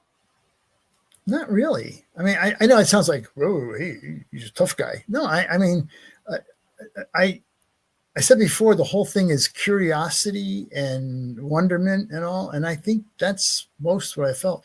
I mean, I don't know how many haunted locations I've investigated in America and abroad too, around the world. At this point, probably, I don't know, 200 or something. And there's been things that have happened in some of these places. And I've had feelings like, wow, that was really cool, you know, or maybe a little creepy, but nothing to the point where I said, oh my God, I'm terrorized. This is my greatest fear. It just hasn't happened, which doesn't mean that it may yet happen. And when it does, I'll recognize it and say, oh yeah, that was my greatest fear. Let's head over to another question for you from T-Bone. Is the phenomena the ultimate shapeshifter? Is the phenomenon the ultimate shapeshifter? I have to say, what is the phenomenon? I don't know what that is. It's kind of everything. It seems to be intertwined. It's almost godly. Oh, well, like I said, I'm not real versed on it, but I would say that if it's almost godly, then I would say, yeah, because I mean, I think whatever your concept of God might be, that's the ultimate shapeshifter too, right? I mean, capable of anything and everything, then you can certainly be the ultimate shapeshifter. So, yeah, I guess. Okay, let's stick around with T-Bone for a minute. Was the Beast of Gévaudan a shapeshifter? That's a good question, and we still don't know. So, for your audience, just a quick history: the Beast of Gévaudan was a canine-like creature, very large, kind of wolf dog kind of thing, that was running around in an area of France, Provence, in the mid 18th century, 1760s. And over a period of about 3 years or so, this beast, they called it a beast, killed, they say, about 100 people, primarily women and children, easier prey than men. But it was ravaging these villages all around France. And in fact, in my research for shapeshifters, I went to Gévaudan. I went to all these villages in France, and a lot of them still have little memorials in the town square for, a particular person that maybe beat the beast off, or a victim of them or whatever. This thing terrorized France to the point where the king actually sent out royal huntsmen and troops and everything else to try to track this thing down. And they killed some kind of a large canine, and they had it mounted, stuffed and mounted, and brought it back to Versailles, to the palace. The king said, hey, I'm successful. I got rid of it. Well, it probably wasn't a month later when the killing started again in Gévaudan. So obviously they didn't get it. The story ends with, there was a guy named Jean, I think last name is Chavel, and he was just a local guy and apparently a hunter. And he went out looking for this thing. And the story is that he did track it down and that he did shoot it and kill it. And supposedly he had a diary, or was keeping, little diary, I guess. And that he made some notes about what he found. And he had recorded that whatever he shot was laying there was not, how do I say it, was not a wolf. It wasn't a dog, but it wasn't human either. He said there was something odd about its face, that it was sort of humanoid, that the feet, again, like I talked about that shape-shifting painting, way back, cave painting, that the feet on this thing were more like, kind of like hands and feet. So unfortunately, nobody knows whatever happened to that carcass, to the body of the beast that was shot. Right. Because it was final half hour. John Kachuba coming up right after this.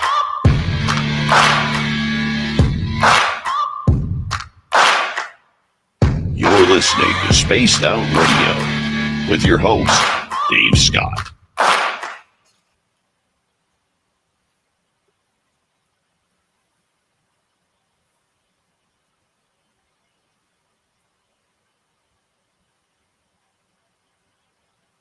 All right, we are clear. Flying on by. Yeah, Flying it on is. by. So much fun. Hope you're having a good time tonight, John. I am. I always enjoy doing this. Good. I wish the time was more on my my time zone, but I seems hear ya. like everybody comes out of the West Coast. I know. Blame us radio hosts for growing up here.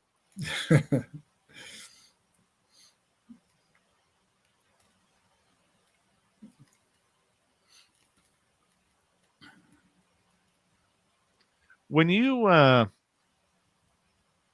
were hanging out with the Warrens, did you ever get any time to spend with Annabelle? No, they had this whole.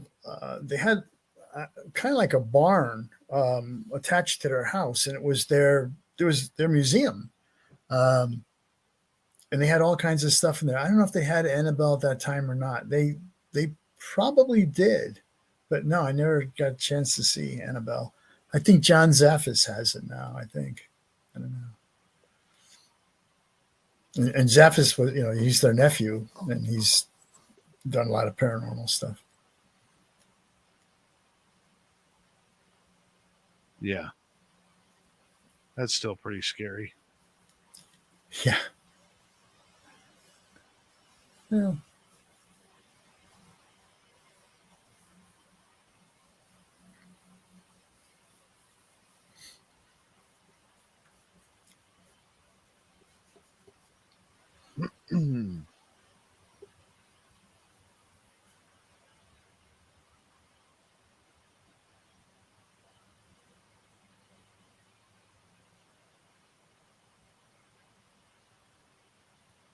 All right.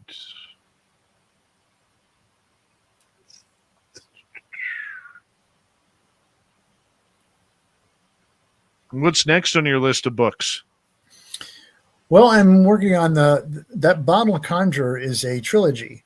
So the first one came out 2023, and working on the second one, which hopefully might be out by maybe May. So, yeah, there's shapeshifters in that.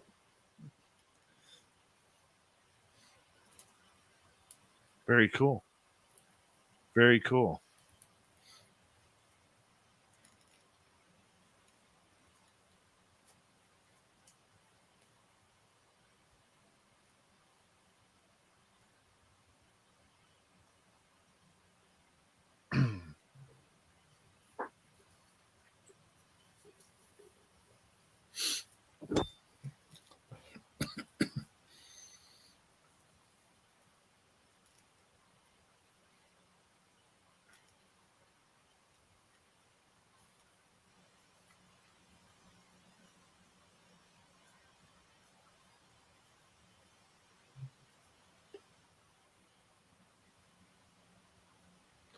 All right. We got about 2.5 minutes. Okay. Just under.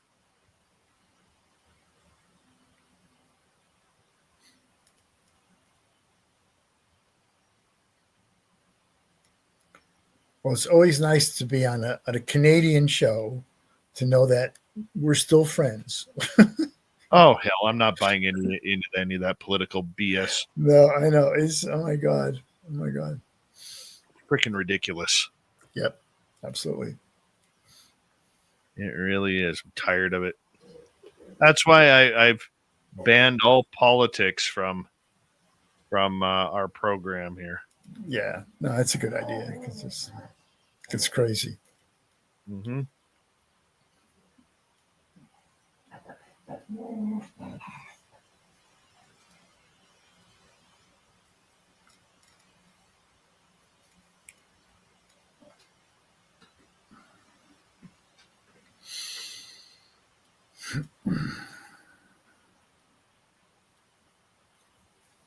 All right. Big thank you tonight to Mike, Joanne, Major Lee, Paramarv, Mama Catherine, and T-Bone for the great super chats. We really do appreciate the love and support, everybody. So thank you very, very much. And don't forget, you can shop at our Spaced Out Radio store. Why? We do not have ugly swag, people. No ugly swag. So make sure you check it on out and have some fun with us by wearing our clothing. We got about 15 seconds.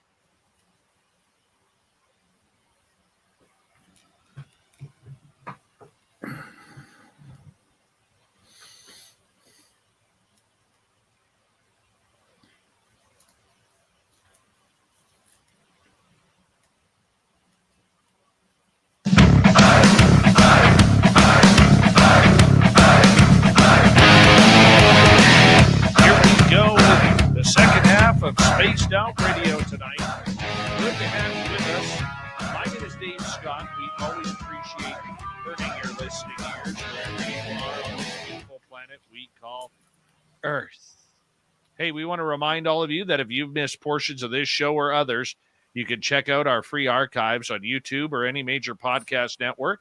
Our website, spacedoutradio.com. We have a plethora of features for you. Rock out to Bumblefoot, read the news wire, check out our swag as well. Follow us on X at Spaced Out Radio, Instagram at Spaced Out Radio Show, and on Patreon in the Space Travelers Club. Final time tonight, we say hello to John Kachuba, author, researcher. We've been talking about Shapeshifters all night long. His website, johnkachuba.com. You can find all of his books there. John, it's been a great night here so far. Let us continue on. Let's do it. Okay, we're going to start off because we are doing audience questions. Let's go to Leacham here. Well, many think of shapeshifting from native cultures. Have you heard of any occult groups or secret societies practicing shapeshifting? Example, Freemasons. Also to both. If you could, what would you be? Well, I haven't. I mean, I haven't heard of like secret societies or anything practicing that or trying to. And what would I be? I'd be a crow. I like crows. I think they're intelligent. They get a great view of the world. They can fly. They're free. I'd be a crow. Crow? I never thought about that. They are smart, though. I'd be a crow. You know, so that works out. I think, what would I be? I've never thought about it. I would probably be some sort of bird as well. You know, an eagle or something along those lines. There you go. Or a cat, like a tiger or that means I got to fly over the ocean. Probably like a mountain lion, something very stealthy. That would be fun. Let's move on to Paramarv here. In recent years, there have been reports of encounters with not deer creatures, humanoids, but with antlers. What's your thoughts on this, John? Is it a shapeshifter, Wendigo, or something else? Well, I have to say, I don't know that I've heard those reports. I don't know. I don't have an answer for that. I haven't heard about that. But well, sorry. I can fill in on that. Is I think the not deer are really a figment of the how can we put it? Not deer. Creepypasta storylines. And I think that one is where it kind of comes into play with the storytellers looking at describing almost like a Wendigo, except more of a humanoid Wendigo. All right. Well, yeah, I still don't have an answer for that. I'm sorry. Okay. Let's go over to Xanos. Are there any sea creatures that legend has it that shapeshift? Yeah, well, actually, Dave, you mentioned the selkie, which is a typical Celtic one, which is basically a seal that comes on land and sheds its skin and frequently becomes a woman, although there are male selkies as well. And they will marry and live with humans, have family and everything else, but at some point they usually want to return to the sea, but they have to get their skin back. So they have to go find where they left their skin and make sure it's still there, and transform back into their seal self. Mermaids, I don't know. I'm not sure to call mermaids shapeshifters. I mean, in a sense, they are, because they're half, right? They're more what they call a therianthrope, which is a half human, half animal kind of creature. But there's other seals. There's some in Africa. There's some river. Can't think of the names right now, but there's some river entities in a lot of African cultures that are frequently women that transform into like a serpent, like a water serpent or water snake of some kind. So yeah, there's quite a few. Sirens, mermaids. Yeah. Name a couple more. All right, let's move on. Let's go to T-Bone. Do you think the Mandela Effect is a form of transformation? Okay, T-Bone's way ahead of me on a lot of stuff here. You have to tell me what the Mandela Effect is. What? That's where people think that the timeline is shifted, where things have changed over time. Oh, okay. I never was called that. I don't know if that's a form of shape. Well, it is a form of transformation, I would say, but that sounds to me like it's more a transformation of a whole environment, a whole setting, where shapeshifting is particular to a person, to a human, to do. They could be doing that maybe in the context of a Mandela Effect. I don't know, but I would think that they sound like two different things to me entirely. Okay, let's move on to Xanos. Oh, we did that one. I apologize. Let's go to Jules. Thoughts about Carlos Castaneda? He said he became a crow. Right. Well, I mean, there's an example of a guy who is I guess in his case, a curandero, maybe, or, he was, he was into, I don't want to say sorcery, but the magic elements and everything, and claimed to transform. I mean, he's a classic example of what we talk about, indigenous, especially Carlos Castaneda, indigenous kind of shapeshifting. I mean, I can't say he didn't transform. He said he did. I can't say he didn't. Let's go to Gentry here. Have you ever heard of the Deer Lady? The Deer Lady. This sounds like there was one in some Native American cultures called Deer Woman. I don't know if it's the same one that she's talking about, but that is a transformation. Again, a transformation of a woman to deer. And usually that figure is a benevolent figure.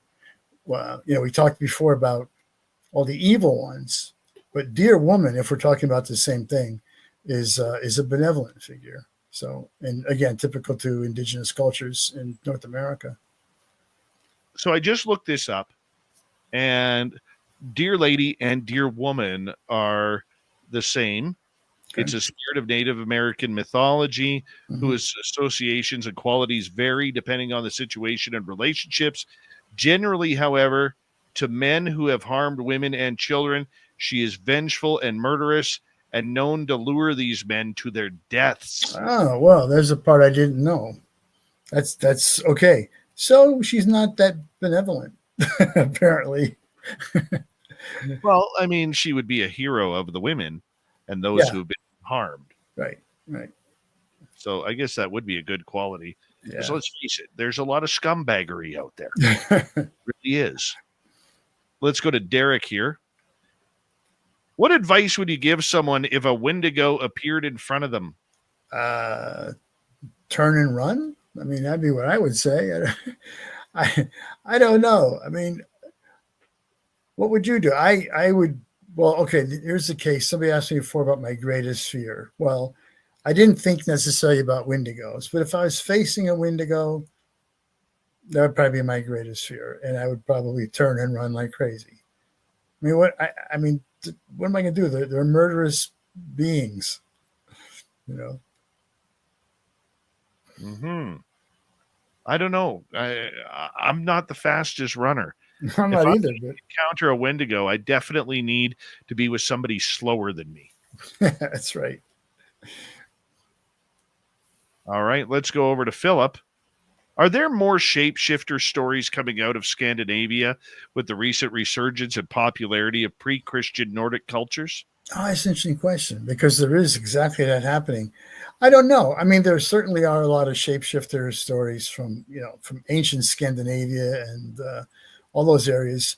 Um, I don't know if there's anything recent coming in, but there is a lot more talk these days about is it Iceland? I guess with fairies and fairy houses, and they actually mark them, so that you don't like run your car over a stone or something, which is a fairy house. I think it's Iceland. Pretty sure it is. So yeah, I wouldn't be surprised. I'm not aware of that. I haven't looked into recent ones, but no doubt, I would not be surprised at all. All right, let's move on to another one. Let's go to Mike. What do you think the motive is of shapeshifters who shape into people's pets? So let's see. Is a shapeshifter shaping into their own pet, or are they shifting into somebody else's pet? I think that makes a difference. I don't know why you would shape into a pet other than I've got a dog, and I'll tell you, my dog lives like a queen. I mean, she gets anything she wants. So I might want to shapeshift for that reason, just to be loved and taken care of, I guess. I don't know. All right. I think we are caught up on the questions here. Oh, we got one here from Magnolia. What do you think of the Tiffany Gomez airplane incident where she thought she was sitting next to a shapeshifter alien? I remember that. I don't. Clue me in on that one. I don't know that one. It was all over the news about 7 months ago, where this lady got kicked off a flight because she wanted to change seats, saying the guy beside her shapeshifted into like a reptilian type alien. Really? Wow, I Yeah. missed that story. Holy cow. Okay, so what do I think of it? Well, it was news to me, but if she said reptilian alien, that's interesting because we touched on it just briefly earlier, but there is this whole thing about reptilian aliens with us today, according to David Icke. So I don't know what she saw, but maybe. It reminds me as a kid of the movie V, or the television series V, where the aliens came down. They all looked very human. Mm-hmm. They, and then when you peeled their skin off, there was a lizard inside underneath the skin. Right. I mean, to this day, that is still grotesque to even think about. Mm-hmm. There might be humans on this planet that are hiding in plain sight and shape-shifting into different type of people. What's your thoughts on that? Yeah, well, I mean, I think it's, you said grotesque. I think that's a good word. I think, creepy comes to mind, but the thing is, if I quote a guy in my book in Shapeshifters named Steve Banas, Banas, and he's done a lot of work with UFOs, not so much, shapeshifters, but UFOs. But he had a very interesting point to make, which I quoted in the book, which is that we are not equipped as human beings to really face an alien. If there was some alien from some other system that came to Earth, they're not going to look like us. They're not going to look, who knows what they're going to look like, right? But it's not going to be like us. And his point was that our brains, we are just not wired to accept that, and that we would literally go insane or, whatever. We could not handle it. So his point was that if aliens were visiting us for whatever reason, and let's give them the benefit of the doubt and saying, well, they want to make contact and, set up a relationship or, whatever. He said that they would have to come in the guise of humans, because that was the only way that we would be able to interact with them. And that maybe at some point they'd be able to reveal their true form and say, well, this is, let's get this plastic skin off now, and here's what I look like, But even then, you'd probably go screaming off into the woods somewhere when you saw that. But he's right, though. I don't think there's always the fear of the unknown is always the greatest fear, right? But how could you face something like an alien, even if it was something like E.T., cute little E.T., if you saw that in person, in reality, walking down the street and it approached you, you'd probably be terrified. So, yeah, I can understand why they come in humanoid, looking like humans. I like this comment in our chat room from new listener JW3. My wife shapeshifts when she gets mad. Yeah, well, I'm not touching that one. Well, that was like my ex-wife, to be honest. But all right. As we continue on here, because we do have a couple more questions for you regarding this, I do want to try and sneak in a couple of your favorite paranormal hauntings in regards to this. Getting back to the alien side of things, Sierra is wanting to know, how did you learn about ET shapeshifters? How did I learn about them? Well, just doing research, reading what people have written and interviewing people that have done research on that, or scientists, or that have written about them, or,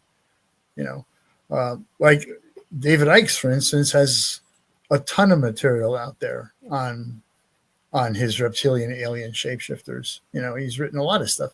So it's there, it's out there.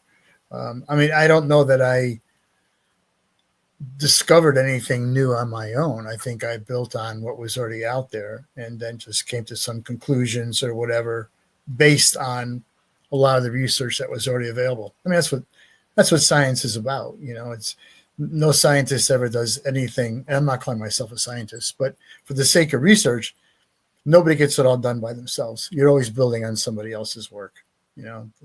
It's a community. Takes a village. It totally does. Do you think there are ETs walking among us right now? I don't know. I would think if that were true, I would have to ask why, and I would have to ask, again, what their purpose is. David Icke says that these creatures have been with us for hundreds of thousands of years on Earth, and that they're, some of the most powerful people on Earth have been these shapeshifters. He mentions Queen Elizabeth II as one, the late Queen, Barack Obama, sometimes famous celebrities like athletes or musicians or something. Well, maybe, but what is the purpose of that? And if they've been around so long, why haven't they, really shown themselves to us or told us anything about why they're here? So I don't think they're here. Now, do I think that there's life off Earth, which is a whole nother subject? Yeah, I'm sure there is. It's ridiculous to think that in the entire multiverse that the only place that has life is Earth. Now, maybe life as we know it, carbon-based, oxygen-breathing life, maybe that's unique. But I don't even think that's unique. There's probably other forms like that too. All right, let's go to a question here from Shaq, who's asking, in some mythologies, there are old gods that are shapeshifters, but then their offspring, the new gods, lose that ability. How and why would they lose that ability? Okay, that's kind of what I was trying to get at earlier before when I said the old gods, kind of get feet of clay. And what happens is that technology advances, science advances, our learning advances. And so we start looking at some of these old gods and say, nah, I don't think so. Okay, so now they have an offspring. So what we think about their offsprings is that, well, we already said the old gods didn't have all these powers. Well, they've got kids, they have offspring, they have some powers. But what I'm saying is that the power of the gods is diminishing over time from the old gods to their offspring to no gods at all. And so whether it's shape-shifting or other abilities, sometimes you don't find that in the offsprings of the all-powerful gods. The offspring are not as all-powerful. That's a great question. Greek mythology is full of that. You look at Zeus, who's all-powerful. I mean, and other gods, all-powerful. And then there's mortals who are sort of demigods, half-gods, and they don't have those abilities. Wouldn't it be because, and I apologize if you said this and I didn't hear it, but wouldn't it be because they made sweet love to a bunch of human women? Well, yeah, I mean that's well, in mythology that would be part of it. I'm saying that how we would view it would just be sort of from a philosophical point of view that we don't need the gods and we just don't need them because we've learned ourselves. But you're right, in terms of practicality, that's what happened. You kind of diluted the god lines, by mating with mortals. Yeah. Damn mortals. Every time they'll get you. Yeah. 3 minutes to go. Tell our audience your favorite places that you've been for ghost hunting. Wow, that's hard. I mean, one of the places I really like is right here in my own state, which is the Ohio State Reformatory in Mansfield. The actual history of that place is horrendous. I mean, it was so violent. It was one of the most violent prisons in our country for a while. Over the years, a lot of prison guards were killed. A lot of prisoners were killed. There were riots. It was the prison was the movie set for the Shawshank Redemption. That's where they filmed it. So you can go there. It's open to the public. It's now, there's a whole group of volunteers that take care of it. And you'll experience something. I mean, I guarantee you'll experience something. If it may just be EVPs or something along those lines, but almost everybody I know that's been there has experienced things. And I did an overnight there with a group of about 20 people, which sounds like a lot, except that the prison grounds are huge. And you're allowed to wander around anywhere you wanted to all night long. So you can be by yourself and wander off or be with another person. And I picked up some really amazing electronic voice phenomena there. So that's one of my favorite places. I do like that place that I mentioned earlier too, the May Springer House in Brooksville, Florida, just because we didn't get into it so much. I told you about Ruby and what happened there, but there's a lot of other stories about people having encounters, they thought ghostly encounters in that building, or seeing evidence of children being in there playing with toys and things like that. That's an awesome, a very interesting place, I think, too. There's just so many. I mean, my God, I don't know. Trying to think of anything foreign. Well, there's a place in the Philippines that I visited. It was an old Dominican monastery or Benedictine, I forgot which religious order, but it was this monastery, and it was in a city called Baguio in the Philippines. It was up on a hill, and it's a big old stone place. During World War II, when the Japanese invaded and took over the Philippines, they went up to that place and they killed all the priests and the nuns that were there. They also had a lot of the villagers, townspeople up there too, and they massacred them too. So there may have been as many as 400 people or so the Japanese killed in that building. And people have tried to restore it. I mean, it's in pretty decent shape, for a ruin, but people have tried to restore it, make it a hotel and everything. They've tried doing something like that. Things have gone wrong in construction. People have run off saying, I'm not working here anymore. And even today, you can go there. And there's a sign posted by the Philippines government on the front that says something to the effect about, this is kind of a historic site and, you should be respectful of it and everything else, but also that it's haunted. John Kachuba, everybody. We say thank you to him and good night. As we get ready for hour 3, Swamp Dweller Robin Haynes coming up next. You're listening to Spaced Out Radio with your host, Dave Scott.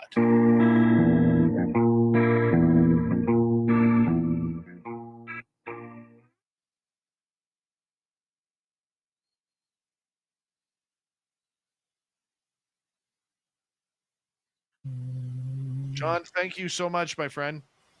Thank you, Dave. It's a pleasure. Thanks for having me on. Always appreciate it. So, Absolutely. We'll do it again, okay? no problem. Good All luck right, with your take- shows. Take care. Good night. John Kachuba, everybody. I will be right back. Try and make my chair move. Hi, gorgeous Nicole Sakich. Waving at you. Be right back.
All right.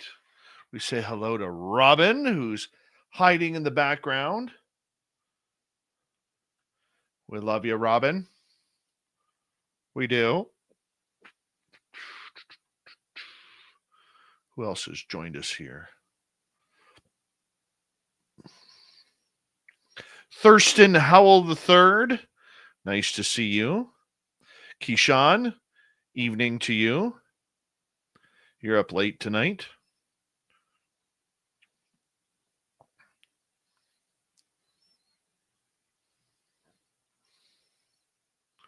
All right. Big thank you to T-Bone, Joanne, Major Lee, Paramarv, Mama Catherine, and Mike Bothwell for the super chats tonight. We always appreciate the love and support that everyone gives us. We're going to get going in about 15 seconds. Remember, our store is open on our website, spacedoutradio.com. We do not have ugly swag, people. No ugly swag. So make sure you check it on out. And we're going to get going in 3 seconds.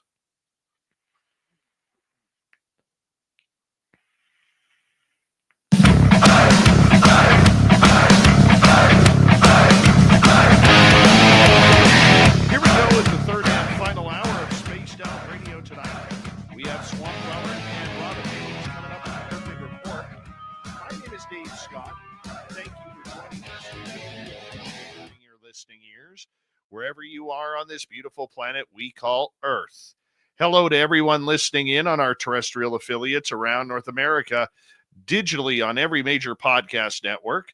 Our website, spacedoutradio.com, we have a plethora of features for you. Rock out to Bumblefoot, read the news wire, check out our swag as well. Follow us on X at Spaced Out Radio, Instagram at Spaced Out Radio Show, and on Patreon in the Space Travelers Club. The Desert Clam has set the password for tonight in the SOR Space Travelers Club. ABBA. ABBA is your password. Use it wisely, Space Travelers, as the Clam sets the password each and every night right here on Spaced Out Radio. It's that time of the night where we head to the swamp. Hello and welcome to Spaced Out Radio's Swamp. I'm Swamp Dweller, and tonight I'm going to take you on a mystic journey of the unknown, sharing tales of monsters, legends, and nightmares. Welcome to the Spaced Out Radio Swamp. I am utterly terrified at this very moment. I'm not home alone, but my brother is dead asleep and nothing can wake him up. Not even loud music. I will first explain what happened to me last night, and then I will begin with what's happening right now. I'm only 15. I'm an Australian, and I fear I have a skinwalker stalking or taunting me. Now before I start, I know that skinwalkers are supposed to only be in America, but I do not believe they are only there. I really do believe there is one here. Last night I went to bed normally, at 8 p.m., scared and terrified for absolutely no reason. I woke up 5 times from what I can remember. The first time I woke up after a happy dream, in a cold sweat, absolutely terrified, scared, and paralyzed.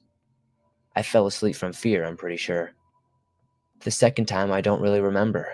I just remember waking up, still feeling absolutely terrified and in a sweat. The third time, I was terrified, still. I wanted to prove to myself that it was nothing, and I was just being an idiot. I sat up and I smelled like I had just run a marathon. I did not care. I got up looking for my dog, Choppy. He is an English Mastiff. He must have sensed that I was terrified or something, because I couldn't find him where he usually was, on the couch. He was on my floor laying there, staring out my door, completely focused on something. This scared me even more, and I just went straight back to bed. I turned on my phone and realized it was around 3 in the morning. I turned it off and just rolled onto my side and looked at my door until I fell asleep. The previous 2 times I remember just doing the same thing, waking up and sitting up with absolute dread and terror. I kept looking and making sure my dog was still there. I made him sleep on the bed with me the last time that I woke up.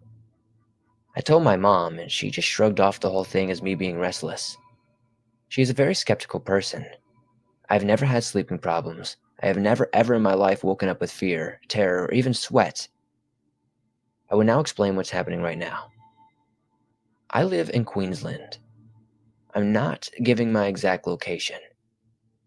My parents aren't home because my mom has to pick up my dad from the airport tonight as he works in Washington and gets to fly home every month. I am basically home alone. I don't even want to call out for my brother to see if I can wake him up. So I'm sitting there in silence, only listening to the taps of my fingers on the keyboard, trying to calm myself, and I am scared that even if I leave my seat to do anything, something will come through my back door after me. My parents are coming around maybe 2 a.m. tonight, and presently it's only around 8 p.m. I'm about to cry. My late evening has consisted of cleaning. I like cleaning as it helps me get my mind off of things. I was finishing up the dishes when I heard the dog whimper. It did not sound like any of my dogs, but I checked anyway. Maybe it was Chopper or one of the other three. So I went to make sure that they were okay. Choppy was sleeping, and the other three were all asleep as well. I went outside to make sure there wasn't a dog or anything, and there was nothing there. This was really odd, but I thought nothing of it, and just tried to play it out as if they were dreaming or something. I do not think it was them. I could still feel eyes on me at this point. I could feel the dread, terror, and everything in me, but I am trying to show that I am calm and relaxed. I don't know if it is working. Something is out there. I can hear it walking, going through our trash. I heard it burp or something. It did not sound like anything I have ever heard. We do not have dingoes in this area, nor do we have any wild or stray dogs that I know of anyway. It keeps growling or trying to talk. Whatever it's doing, I am not complying with it. I'm going to stay planted in my seat. Plus, I do not think, with how I am trembling, I could even walk towards it. Yes, I am that scared. I keep glancing at my glass sliding door and my kitchen window every 5 seconds. I do not want to move.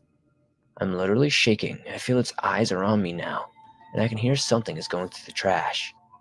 I have the back door open. I had it open so Choppy could enter and leave freely. He looks terrified. He went out there, and he was barking and growling at whatever it was. So were the other 3 dogs. He came in and the other dogs just went dead silent. He's sitting on the couch just looking out the kitchen window. We both give each other glances. Even if he is just a dog, we are both looking at each other as if though that we don't know what to do, or we're looking at each other like with a what the heck kind of look. I'm going to keep updating people, but before I post this, I'm just going to say, whatever it is, it stinks like rotten eggs, dead rotting animals, and rotten milk or yogurt all at the same time. It is horrid. I'm sorry if this is scrambled and out of place. I'm just so terrified and hoping that your show can maybe spread some light on this. Thank you to Swamp Dweller for another creepy story. If you want more just like that, head on over to his YouTube channel, Swamp Dweller. Hit subscribe, ring that bell as we bring Swamp Dweller to kick off the 3rd hour of this show each and every night. Let's bring in Robin.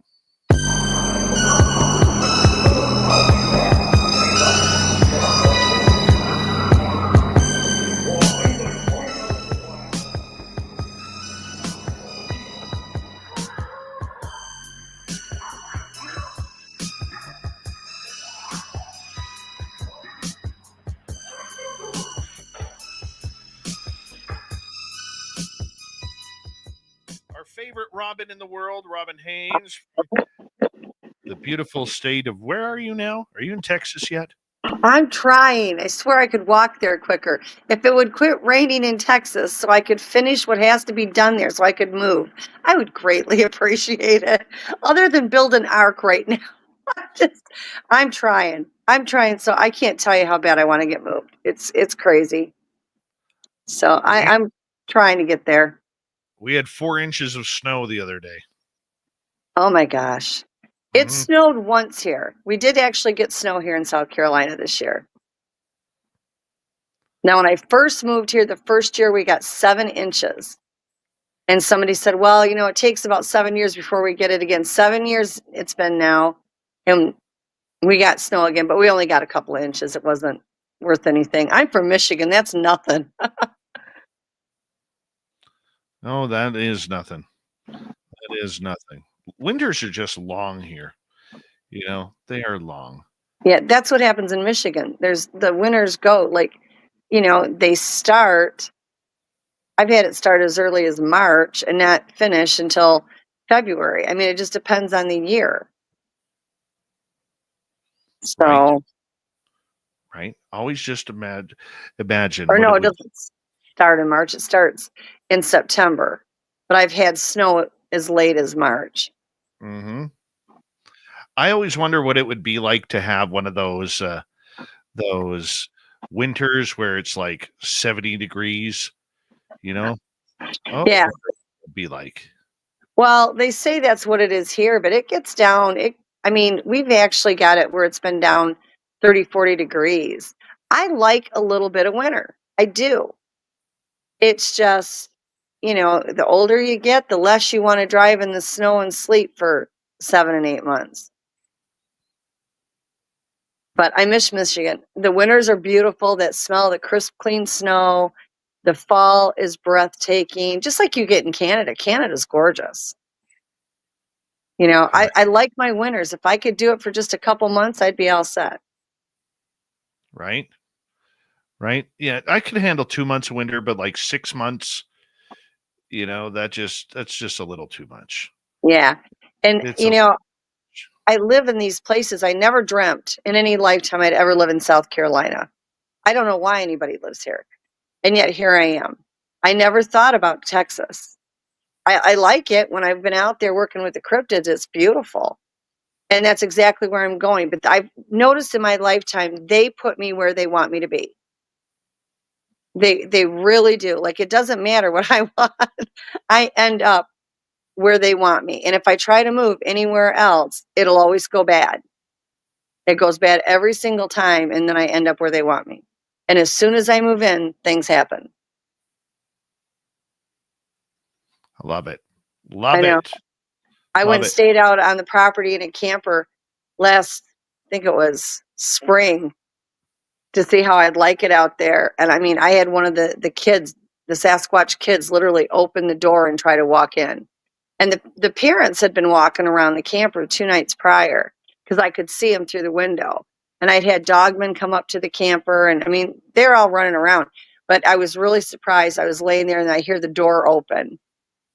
And I turn around and I see this light tan, hairy arm and half of the upper body. And it was one of the kids walking in the camper. I'm like, I don't think mom and dad are going to approve. Like, I don't think this is going to go well. Oh my. Oh my. Hey, we were talking shapeshifters. Mm-hmm. Our guest John Kachuba earlier on. Have you ever ran into any shapeshifters? Not a true shapeshifter. What I have is I've watched things shapeshift into other beings. That I've watched. But as far as like, you're talking about the ones that they call the technical shapeshifters, no. Not yet. If I have, the closest I have come is I was attacked in Pennsylvania by an ET that had shapeshifted to look like a human. The only reason I knew it wasn't is the energy was wrong and the eyes. The eyes, I could tell what it was. And I actually got attacked by the bloody thing and my legs got all clawed apart. And that was in Pennsylvania and it had shapeshifted. But as far as like what the Native Americans would consider a shapeshifter, no. I don't know if I've ever ran into one. I don't know if I ever want to run into one. They just seem really creepy. Yeah. Oh, yeah, I agree. And your cryptids will shapeshift. Will they now? Yes, they do. Unfortunately, yes, they do. And, again, it depends on what level of frequency they're at. It depends on if the clan allows it. But yeah, they do. Yeah, I had them caught on video camera because it was on my security camera and I watched it do it. And Well, sorry to cut you off there, but a lot of people believe that Sasquatch shapeshifts from this Glimmer Man to the Sasquatch being itself. What's your thoughts on that? I've heard that. Now, Sasquatch are actually just Sasquatch. What I know, and I don't claim to be an expert, and I'm not disputing what other people have said. That was their experience, not mine. But they go into a shimmer. they do. When they raise their frequency and they vibrate high enough, that's how they cloak. But what they can do is go into what is called a shimmer, and then you get that predator effect or a shimmering look to them. But that's not what they are before they become Sasquatch. They really and truly are just Sasquatch. But they can go into that shimmer mode. Absolutely. A lot of people have gotten photographs of them that way. But they do it because they raise their vibration to a certain level and they bend the light. That's how they do a complete cloak. And they're completely transparent even when they're standing there. But if they don't do it as hard and they're not vibrating as much, then they get into what they call a shimmer. Now, whether or not that's the same thing that the people you've talked to have experienced, I don't know. But that's what I physically have seen.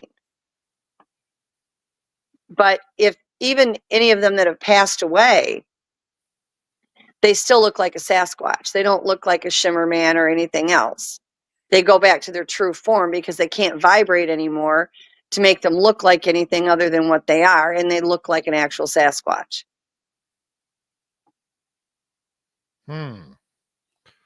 So is there a difference between the Glimmer Man and a Sasquatch? In my opinion, there is. Now, I've not dealt with Glimmer Man. I've heard various things, that they exist, but I don't believe those are a true Sasquatch. I think that Glimmer Man can shapeshift into whatever it wants to shapeshift into. So in your opinion, then, what is a Glimmer Man? I would think it's just, I've not experienced it. My own opinion from what I've heard would be that it's just another one of these paranormal beings that we've got out there. I don't think it's an ET or a cryptid, but we have a lot of things out there that are not either one of those categories. You're talking, there's so much out there that we don't know about. It's incredible. It really and truly is incredible. We've got ETs in all forms. It could be a form of an ET because there are some that actually do radiate light off of them, a shine off of them. So it is possible. I take that back. It is possible it could be an ET. And the ETs can shapeshift into anything. They literally can take on any form they want. So that would make more sense to me from what I know and what I've seen, because they can turn into whatever. And there are certain ETs that have that look about them where, they're shiny, they have a glimmer to them, they're tall, they're thin, there's various kinds. There's literally thousands of ETs out there. It wouldn't surprise me, I guess.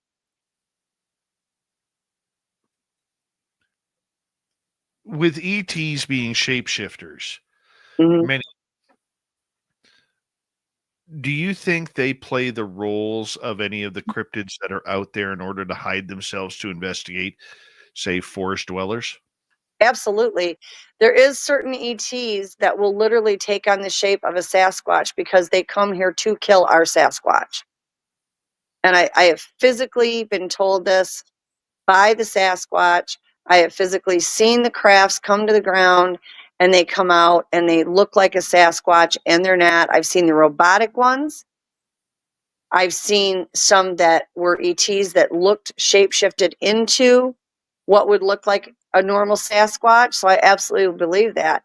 Now, the Sasquatch that I worked with in Michigan, they were very adamant about it. When they would come around, they were terrified. They said they were sent there to kill them and take them with them and kill them. And they would literally hide. They would want me to hide. They would hide. It would go completely quiet.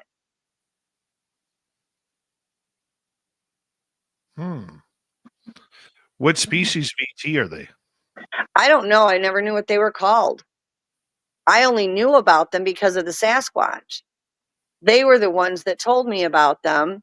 And a ship had come down. I had a 10-acre parcel, and there was another 10 acres next to mine that was vacant and had an open field in the back of it where mine was all wooded. And it came down in that field. And I wanted to go back and see what it was. I'm not normally afraid of ETs. I've had to deal with them my whole life. Certain ones I don't like because they're not good, but most of them are fine. And they had an absolute fit. They did not want me back there. And that's when they told me what they were doing. And I ended up going back there when I shouldn't have, only because I wanted to see what was getting off of that ship. I didn't stick around to find out what it was going to do, but the Sasquatch were the ones that told me what went on with them. And there's certain ships that we would occasionally get them where I lived at, in that area. And a lot of them, they were very excited about. They would get all excited. They were thrilled to see them, but then other ones would come and they would hide in terror. They would literally be terrified of them.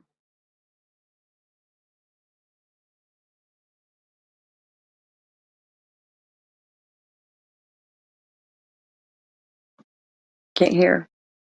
Sorry, what scares Sasquatch? Well, obviously they do. Certain dragons do. The ones that are from underground, they are terrified of those because they claim they want to kill them. And then Gugwe, they're terrified of the Gugwe. The Gugwe want to kill Sasquatch. And we know the Gugwe looks a lot different because they have the more pronounced, like a baboon type face opposed to a Sasquatch, even though they may look a little bit like the flattened nose, like an ape or something. These Gugwe have a pronounced squared nose. It's not a snout like you would see on a bear. It truly looks like a baboon in the face. And these things, they're crazy. All they do is kill. They literally kill anything they have contact with. And the Sasquatch are terrified of them. Certain races, they've never told me the name of the races, but there are certain ETs that they're afraid of.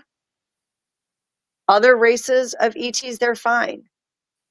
Some of the ones down south, they don't like any of them. They want nothing to do with the star person at all.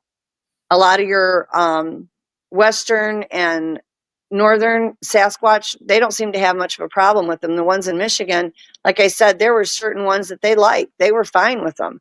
But there would be certain ships that would come around and they would go into panic mode. They're terrified. There's not a lot that they're afraid of.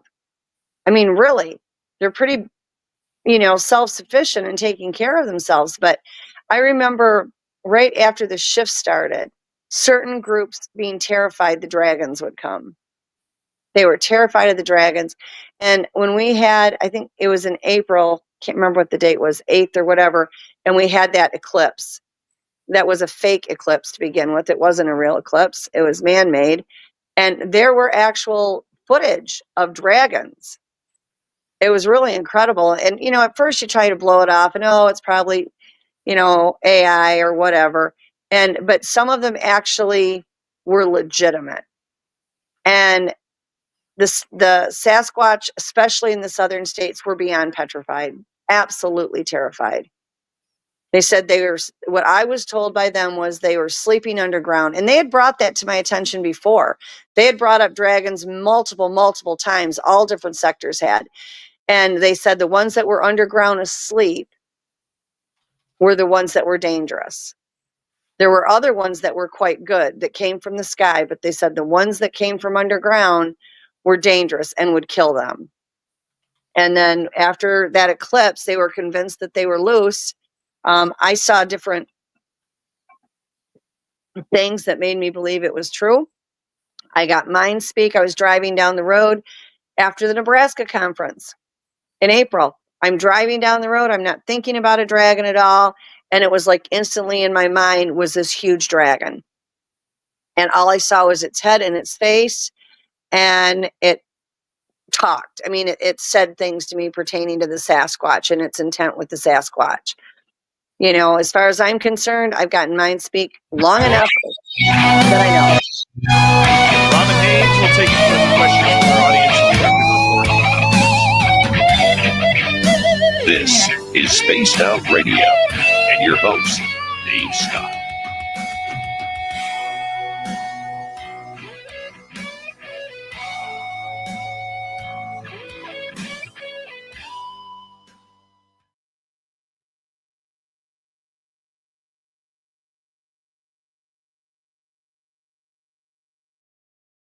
All right, we are clear. You have a good day? I did. It was a busy day today. How about you? Oh, just Yeah. Are you feeling any better? I know last week you had a cold, a little bit, or allergies. this week I've had a little bit of a headache, but that's okay. See, you just need to get to Nebraska and have some fun. I do need a break. I need a break. So that'll be nice when that Yeah. happens. I'm excited. I'm excited. We'll all have a good time. Yeah, we'll have a good time. It'll be fun. Yeah. It'll be Well, it's relaxed. I mean, even for a conference, it's just relaxed. We all pal around and just have a good time. So I think that'll be good. I'm looking forward to it. Mm-hmm. I hope the weather gets better there. I talked to Harriet the other day and it was freezing. I'll take freezing over tornadoes. Oh my gosh. Last year, remember the tornadoes? How bad they were? Oh yeah. That yeah. place, I've never seen such bad weather in any place I've ever been as in Nebraska. Right. It's either storming, tornadoes, or snowing. Like, I don't know how they do it. I don't know. 'Tis the prairies. I know. I think it's all the flatland. Just- Because like we're at in that particular part of Nebraska, it's just completely bare and flat. So there's nothing to break any wind or anything else.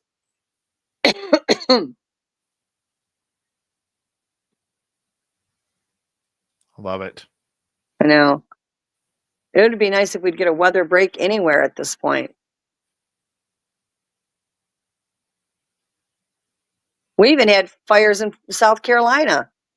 I heard that. It was insane. The only thing that put it out was we got rain. But it burned out a lot of land. I think the last total I heard was like 6,500 acres. Which, considering like California, that's nothing compared to what they went through, but still. For us, that's a lot. Started out Myrtle Beach and straight up. We didn't get evacuated. They evacuated down that way, but we didn't get evacuated where I'm at. We never even saw the smoke. So, I mean, I was very fortunate, but we will see where it hits next. We got about 2.5 minutes. Okay. You look like you're getting tired tonight, too. I am tired. I'm getting real tired of working 2 jobs. That would be hard. Yeah. Excessive burnout. Yeah. Yeah. That's okay. I know good things are coming here very, very soon. Oh, yes. I feel it. Quicker than you think. And I'm looking forward to going down to 1 job. Yep, that's all you'll need. I agree. Things are going to be much better soon. It's working its way there. Oh, yeah. I would agree with you on that. Be nice if it would hurry up, but everything happens when it's supposed to, I guess.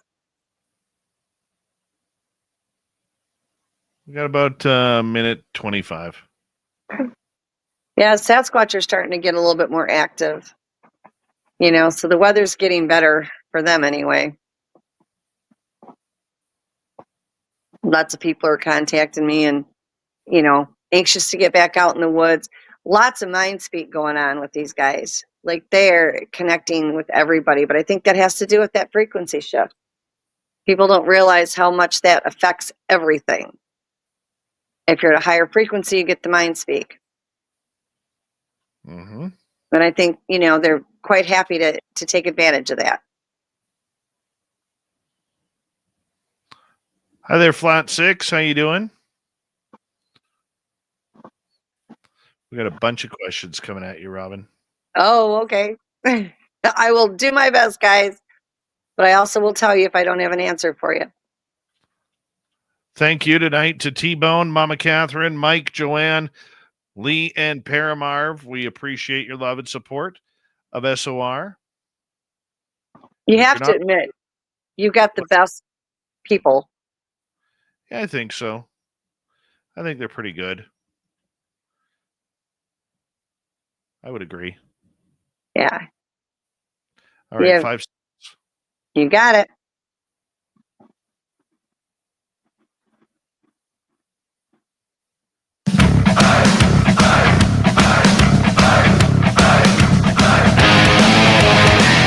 Here we go with the final half hour of Spaced Out Radio tonight. The Cryptid Report with Robin Haynes continues. My name is Dave Scott. We always appreciate having your listening ears wherever you are on this beautiful planet we call Earth. Reminder to all of you that if you've missed portions of this show or others, you can check out our free archives on YouTube or any major podcast network. Our website, spacedoutradio.com, we have a plethora of features for you. Rock out to Bumblefoot, read the news wire, check out our swag as well. Follow us on X at Spaced Out Radio, Instagram at Spaced Out Radio Show, and on Patreon in the Space Travelers Club. Let's continue on. Robin Haynes, the Cryptid Report. We got a bunch of questions from our audience lined up for you, Robin. All right, let's do it. All right, let's go to Mike. He actually asked this in the first half hour of the show. Robin, do you think Bigfoot can see ultraviolet light or have UV vision? I don't know if I would say it's UV vision, but they definitely can see perfectly fine at night. They really can. They are able to pick up, even like on security cameras, you have the little red light from the night vision. They can pick that up. They have no problem seeing in the dark at all. It's not like with us where we get out there and our eyes adjust a little bit, but we can't see well. They don't have a problem with it at all. I've even actually seen them, and I know several people that have noticed the same thing, that, we already know that the color of their eyes, it can work like a mood ring. Okay, each color means a different thing.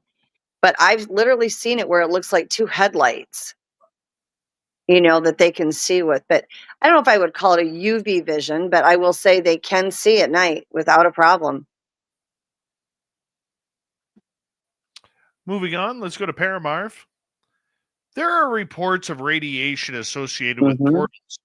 Have the forest people noticed this or been adversely affected by radiation? Well, here's the thing about that. They are such high frequency.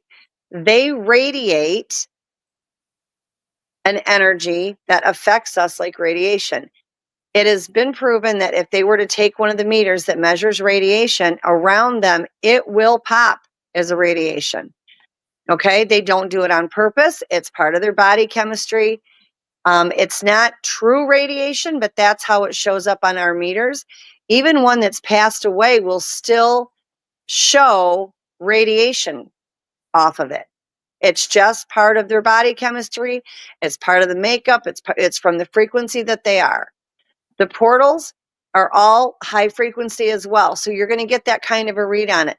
That's why when you do experience anything with the ETs, whether it's a craft or an ET themselves, if you notice, they'll take the meters to the ground where the ships have landed, and they will use a radiation meter, and it will pop radiation every single time. Every time. And it's the same way with the Sasquatch. My guess would be the same way with the Dogmen and any of the other cryptids. These are such a high frequency being that that's what causes it. And they do radiate that. And it is like energy. And this is why people that do a lot of research on them, they really need to be careful. This is why a lot of our researchers and top people in this field get brain tumors, have health issues. Same thing with people that do a lot of paranormal research with UFOs and ETs. It's all comes down to the same thing, and it works like radiation poisoning. It is not done on purpose. What I do when I'm out in the field, just to kind of minimize it as much as I can, is like I have a group that will walk right very, very close to me within a couple of feet, and I just tell them, pull back the energy. We have to remember that we live in a three-dimensional body, okay? We are made of our consciousness, frequency, energy, and light. But we live in a three-dimensional body. The three-dimensional body cannot handle radiation. So when you are physically around them, it radiates off them. And you're going to feel that frequency. You're going to feel that energy. I find that if I just tell them that my body cannot handle it, it's too strong for me, and I ask them to pull back, I would say 9 out of 10 times they will. That's why sometimes if you're around them, you'll get a little bit dizzy. It'll feel like a weighted blanket on you. That feeling is not being zapped. That's altogether different. It's just the feeling you get from all of that high frequency, which does work like the radiation. All right, let's move on to another one. Let's go to Jules. I remember Robin talking to you, Dave, that's me, about your Sasquatch stuff. That's my Sasquatch stuff. Does she have, that would be you, Robin, any insight about Jules's Sasquatch stuff? Not sure how to communicate with them or your communication with them works. Okay, what I would normally do, if they would even talk, is I would focus on you, and generally, and my intent would be to talk with them. And if they're connected with you, then they would come forward. Although there is a small one, a little one of the children that seems to like you quite well, by the way. There seems to be a family group, and the child has taken a liking to you. But yeah, that's how I do it. Find me on Facebook sometime, and we'll see what we can figure out. All right, let's move on to another question. Let's go to Sierra. How do you kill Sasquatch when they're not fully physical? Number one, there are things that can be done that I never, ever discuss with anybody on how to harm them. And it has nothing against anybody, but there's not all people are kind. Like, I think Sierra is very forthcoming, and I don't think she would want to do anything. However, there are other people that could listen that may not be that way. And as far as when they're not fully physical, it depends on what form they've taken. If they are using the frequency to put themselves into spirit form, or, that kind of thing, no, you're not going to be able to do anything. They're in spirit form. It'd be like trying to kill a ghost. If they are in physical form, that's altogether different, because they are in purely physical form. They are not out of physical form all the time, nor are they in physical form all the time. So it would be a matter of timing. You mentioned in the first half hour about that Bigfoot is scared of Gugways. Explain to our audience what a Gugwe is and what the difference between a Gugwe and a Sasquatch is. Gugwe are very similar to a Sasquatch. In fact, when you see them just offhandedly, you're going to see this very large bipedal hairy thing, and you're going to assume at first it's a Sasquatch. There's no tail on it or anything like that. It's built very similar to a Sasquatch. Unfortunately, they are not a Sasquatch. They have the very pronounced baboon type face. They are killing machines. That's what they do. They don't care if they kill one of our people, or if they kill one of the Sasquatch people, or a dogman, or anything in between. They'll kill each other if they have to. They are highly aggressive. They do not, as far as I'm concerned, they don't even have a soul. They just are awful. And this is why the Sasquatch fears them so much. The best way to tell is the energy. If you know how to read energy, the energy is completely different. It's highly aggressive. It's very low frequency. Then the looks are different. They've killed a lot of our type humans. They've killed a lot of the Sasquatch. It's not that a Sasquatch can't kill a Gugwe. They can. But these things are just like, you have athletes that are on testosterone, and it amps them up, makes them aggressive. You have animals that get put on certain medicines that, makes them highly aggressive. These things are highly aggressive on a good day when they're calm. There is nothing in between. It's either they kill or they're off on their own. Nothing is in between. Nobody is safe when they're around at all. But they are built just like a Sasquatch. Their teeth are a little bit different. Not much. I mean, you'd have to have the mouth open to be able to see that, so you probably aren't going to notice it. But they do have the baboon-shaped face, not an ape face or a human face. It literally is pronounced just like a baboon. And They what are makes another cryptid. what makes them so aggressive? Honestly, I wish I knew. I think number one, they are that low frequency. I have my own opinion of it. I've talked to some of the Sasquatch. They say that they were born on this earth, but they are a type of a hybrid. So they are crossed with something. If we could get the DNA from one, then we would absolutely run it in a heartbeat. But I always thought, up until the Sasquatch told me that, I thought maybe these are something government created, because the government has created so many hybrids to kill for warfare and other things. And I guess in my own stupidity, I thought that that's where they came from. Now, I've talked to some Sasquatch that said they don't know, they just know to stay away from them. They've always been told to stay away from them. I've talked to some, and they said, no, they're from this earth. I don't understand that part of it, only because they are a hybrid. Now, for the Sasquatch, we know they're a human hybrid, which means we had to be here first. Otherwise, they couldn't have any human to be hybridized with.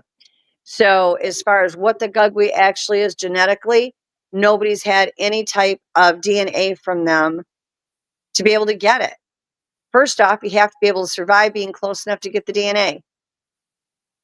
And they, like I said, they've killed plenty of our people and lots of other people.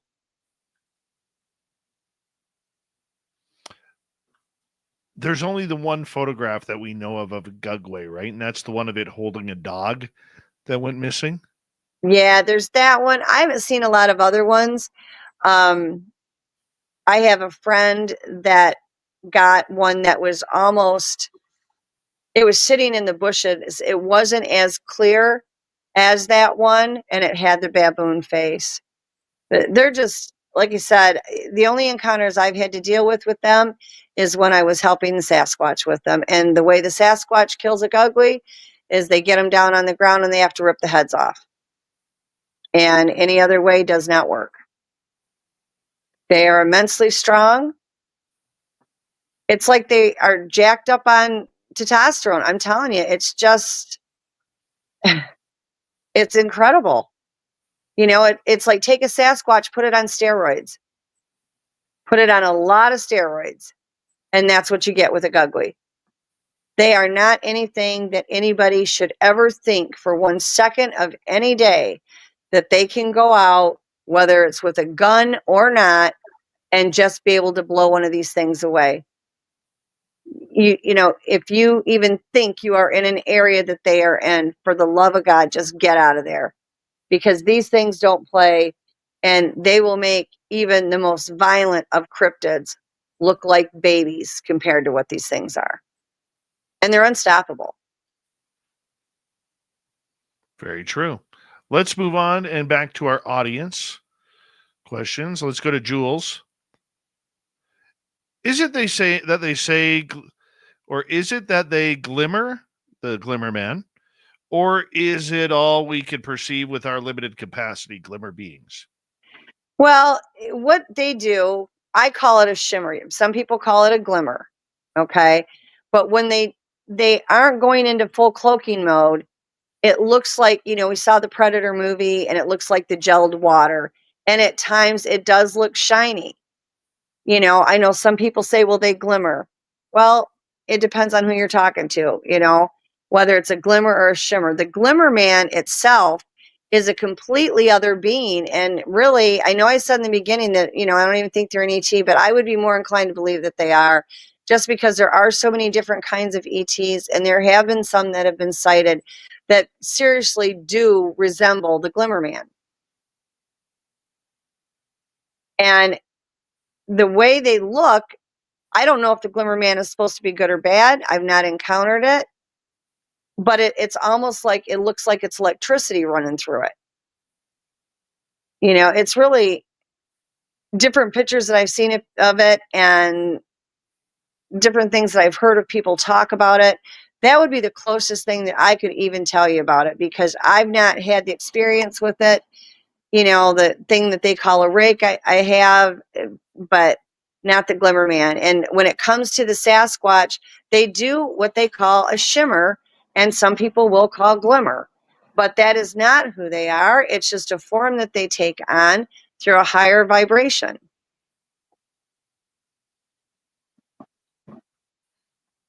Let's go to Blue Cruise.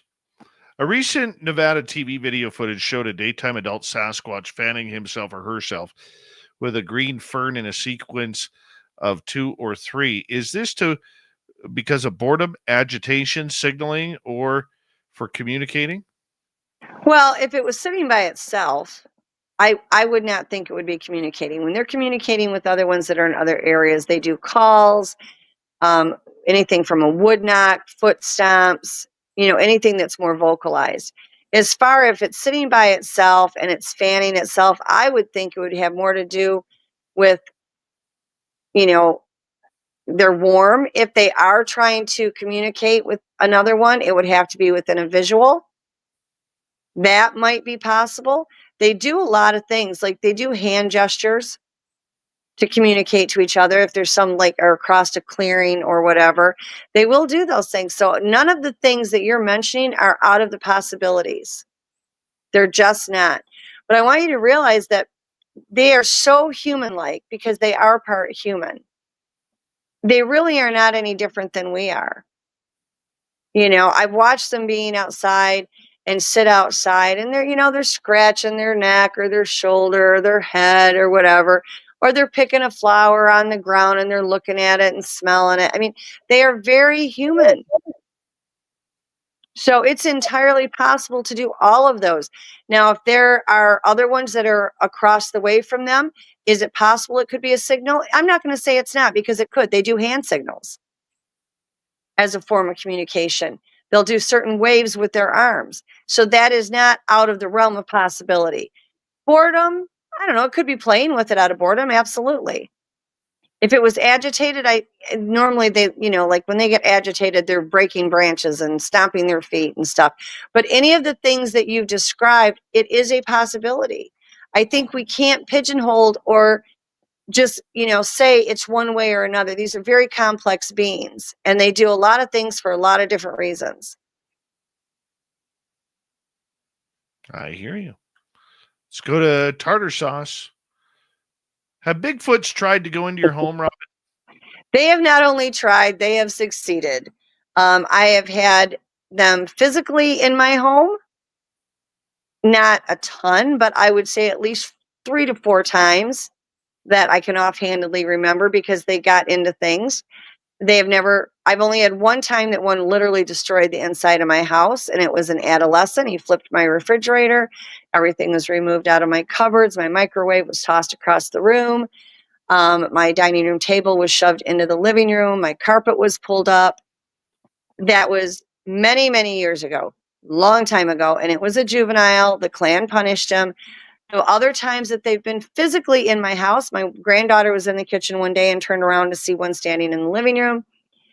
So that would have been the 5th time. But myself, they've gotten in my refrigerator. They've gotten in my pantry. I found muddy footprints, through my house on the wood floors. They've not done damage. They take a lot of the pet foods, but they have not done damage other than step on a gallon jug of white vinegar, and that squirted all over. But they have not damaged the house at any time. When they go into what they call shadow form, which they raise their vibration, and they go into spirit form or shadow form, and they can literally walk through the wall and into the house. Yeah, we do that a lot around here. A lot of people that I know have had that happen at their house, where they'll walk out into their living room from their bedroom and they'll see something dart through the dining room, generally one of them. So that happens quite a bit. So yes, although we do have, I've kind of put the word out, you're only welcome in here if you're pure of heart, so that it kind of, the bad ones know they're not wanted. Sometimes that helps. Most of the time it helps. All right. Let us go to a final question tonight. We have about 2 minutes, Robin. Okay. If the Sasquatch and other cryptids could shapeshift into humans, do you think any of them would? Would they use it to get close? And if you could shift, what would you be, dear? If I could shift, I would shift into one of them, because they're just amazing. They do not want to be in a hairless human body. In fact, that question actually came up when I was speaking with one tonight. He was talking to someone I know, and as a joke, my friend said to him something about that, and they said, we would never do that. They will look through your eyes, however, and you will actually feel like they are inside of your mind, and they will look through your eyes to see things as you see them. But I would love to shapeshift into one of those, just because if I could, I would be able to see things more from their perspective. I try to see things from their perspective, and they explain a lot to me, but it would be fun to actually do it. I love you too. You guys are awesome. Do me a favor. We got about a minute and a half to go here. Tell everybody about the Nebraska Bigfoot Conference. April 25th and 26th at Bonner Park at Grand Island in the Aurora building. We've got some amazing guests. You can buy your tickets online if you go on Nebraska Bigfoot Conference 2025. You can buy your tickets online discounted. We are Friday and Saturday. We have a movie Friday night, and great roundtable with all of our guests will be at the end of the show on Saturday. Or you can buy tickets at the door. They are a little more expensive at the door, but you are more than welcome to do it. We have room for everybody. We have great vendors, absolutely fantastic vendors. We would love to see everybody. Love it. Thank you very much. And Robin, it is always a pleasure to have you on Spaced Out Radio. Thank you. The best. You really are. And we have so much fun with I love you guys. You're the highlight of my week. I love it. And your audience is fantastic. I love doing all the questions. You know, I learn a lot from the questions too. So it works both ways. It really does. And you know what? I cannot wait to see you in a few weeks' time. I know. Nebraska Bigfoot Conference once again. And it is going to be so much fun. Oh, yeah. And appreciate you so much for inviting me. Well, I'm so grateful to be here every week. I really am. I just, like I said, I really enjoy it. Robin, hold on one minute. Watched you for so long. Ron Bubblefoot Paul. I know you're out Bubblefoot Rockets in and out of every single show. Get your horns up. Our God itself. Special thanks to everybody listening in. At work, at home, wherever you may be. Thank you to everyone in our chat room. YouTube, Twitch, LF, Facebook, Space Travelers Club, and on X. I know you're out there somewhere. Remember, this show is copyrighted. This is the new totalitarian state. Thank you so much for waiting for you to with break. us. Because Stay together, in my line, don't friends, make a mistake. We're watching. Watch Mr. Bubblefoot. We need a break. For you to fall. We'll expose you all. I know you're out there somewhere. Watching me. Yes, the little train has got the night. Soon, my friends, we shall ride again. Seats are always careful. Your tickets never expire. And if you want to bring a friend, you've got a little friend too. Good night, everybody.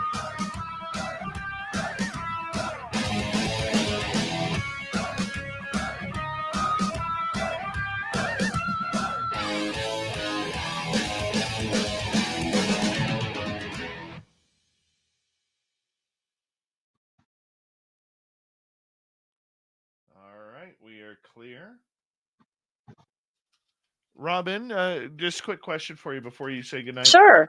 Are we going to be chatting soon about flights? Yeah, I usually start booking everybody's flights, believe it or not, around the end of March, only because that way, if anybody changes their mind, if anything changes, I haven't got flights for people that aren't. All right. Yeah, so I will handle all of that. All right, my friend. Okay, sweetheart. Yeah, right. Nope. I got your back. Talk to you Okay. later. Bye. Robin Haynes, everybody. Guys, I got a little bit of a headache going on here. I'm just going to quickly edit. So I'm going to cut off the signal tonight. But I want to say a big thank you to Mike, Joanne, Lee, Paramarv, Mama Catherine, and T-Bone for the amazing super chats. Tomorrow night on the show, who's here? It's Science Bob, everybody. Science Bob and friends. We're going to have a good time with him, as we normally do with Science Bob. So we will see you tomorrow night. I apologize. I'm getting a headache here, and I just want to turn the lights off and go to bed. So that's what I'm going to do. You guys have a good night, everybody. We'll see you tomorrow.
Stay healthy, my friend. You too. If you need bail money, give me a call. Always, Dad. Take care. You too.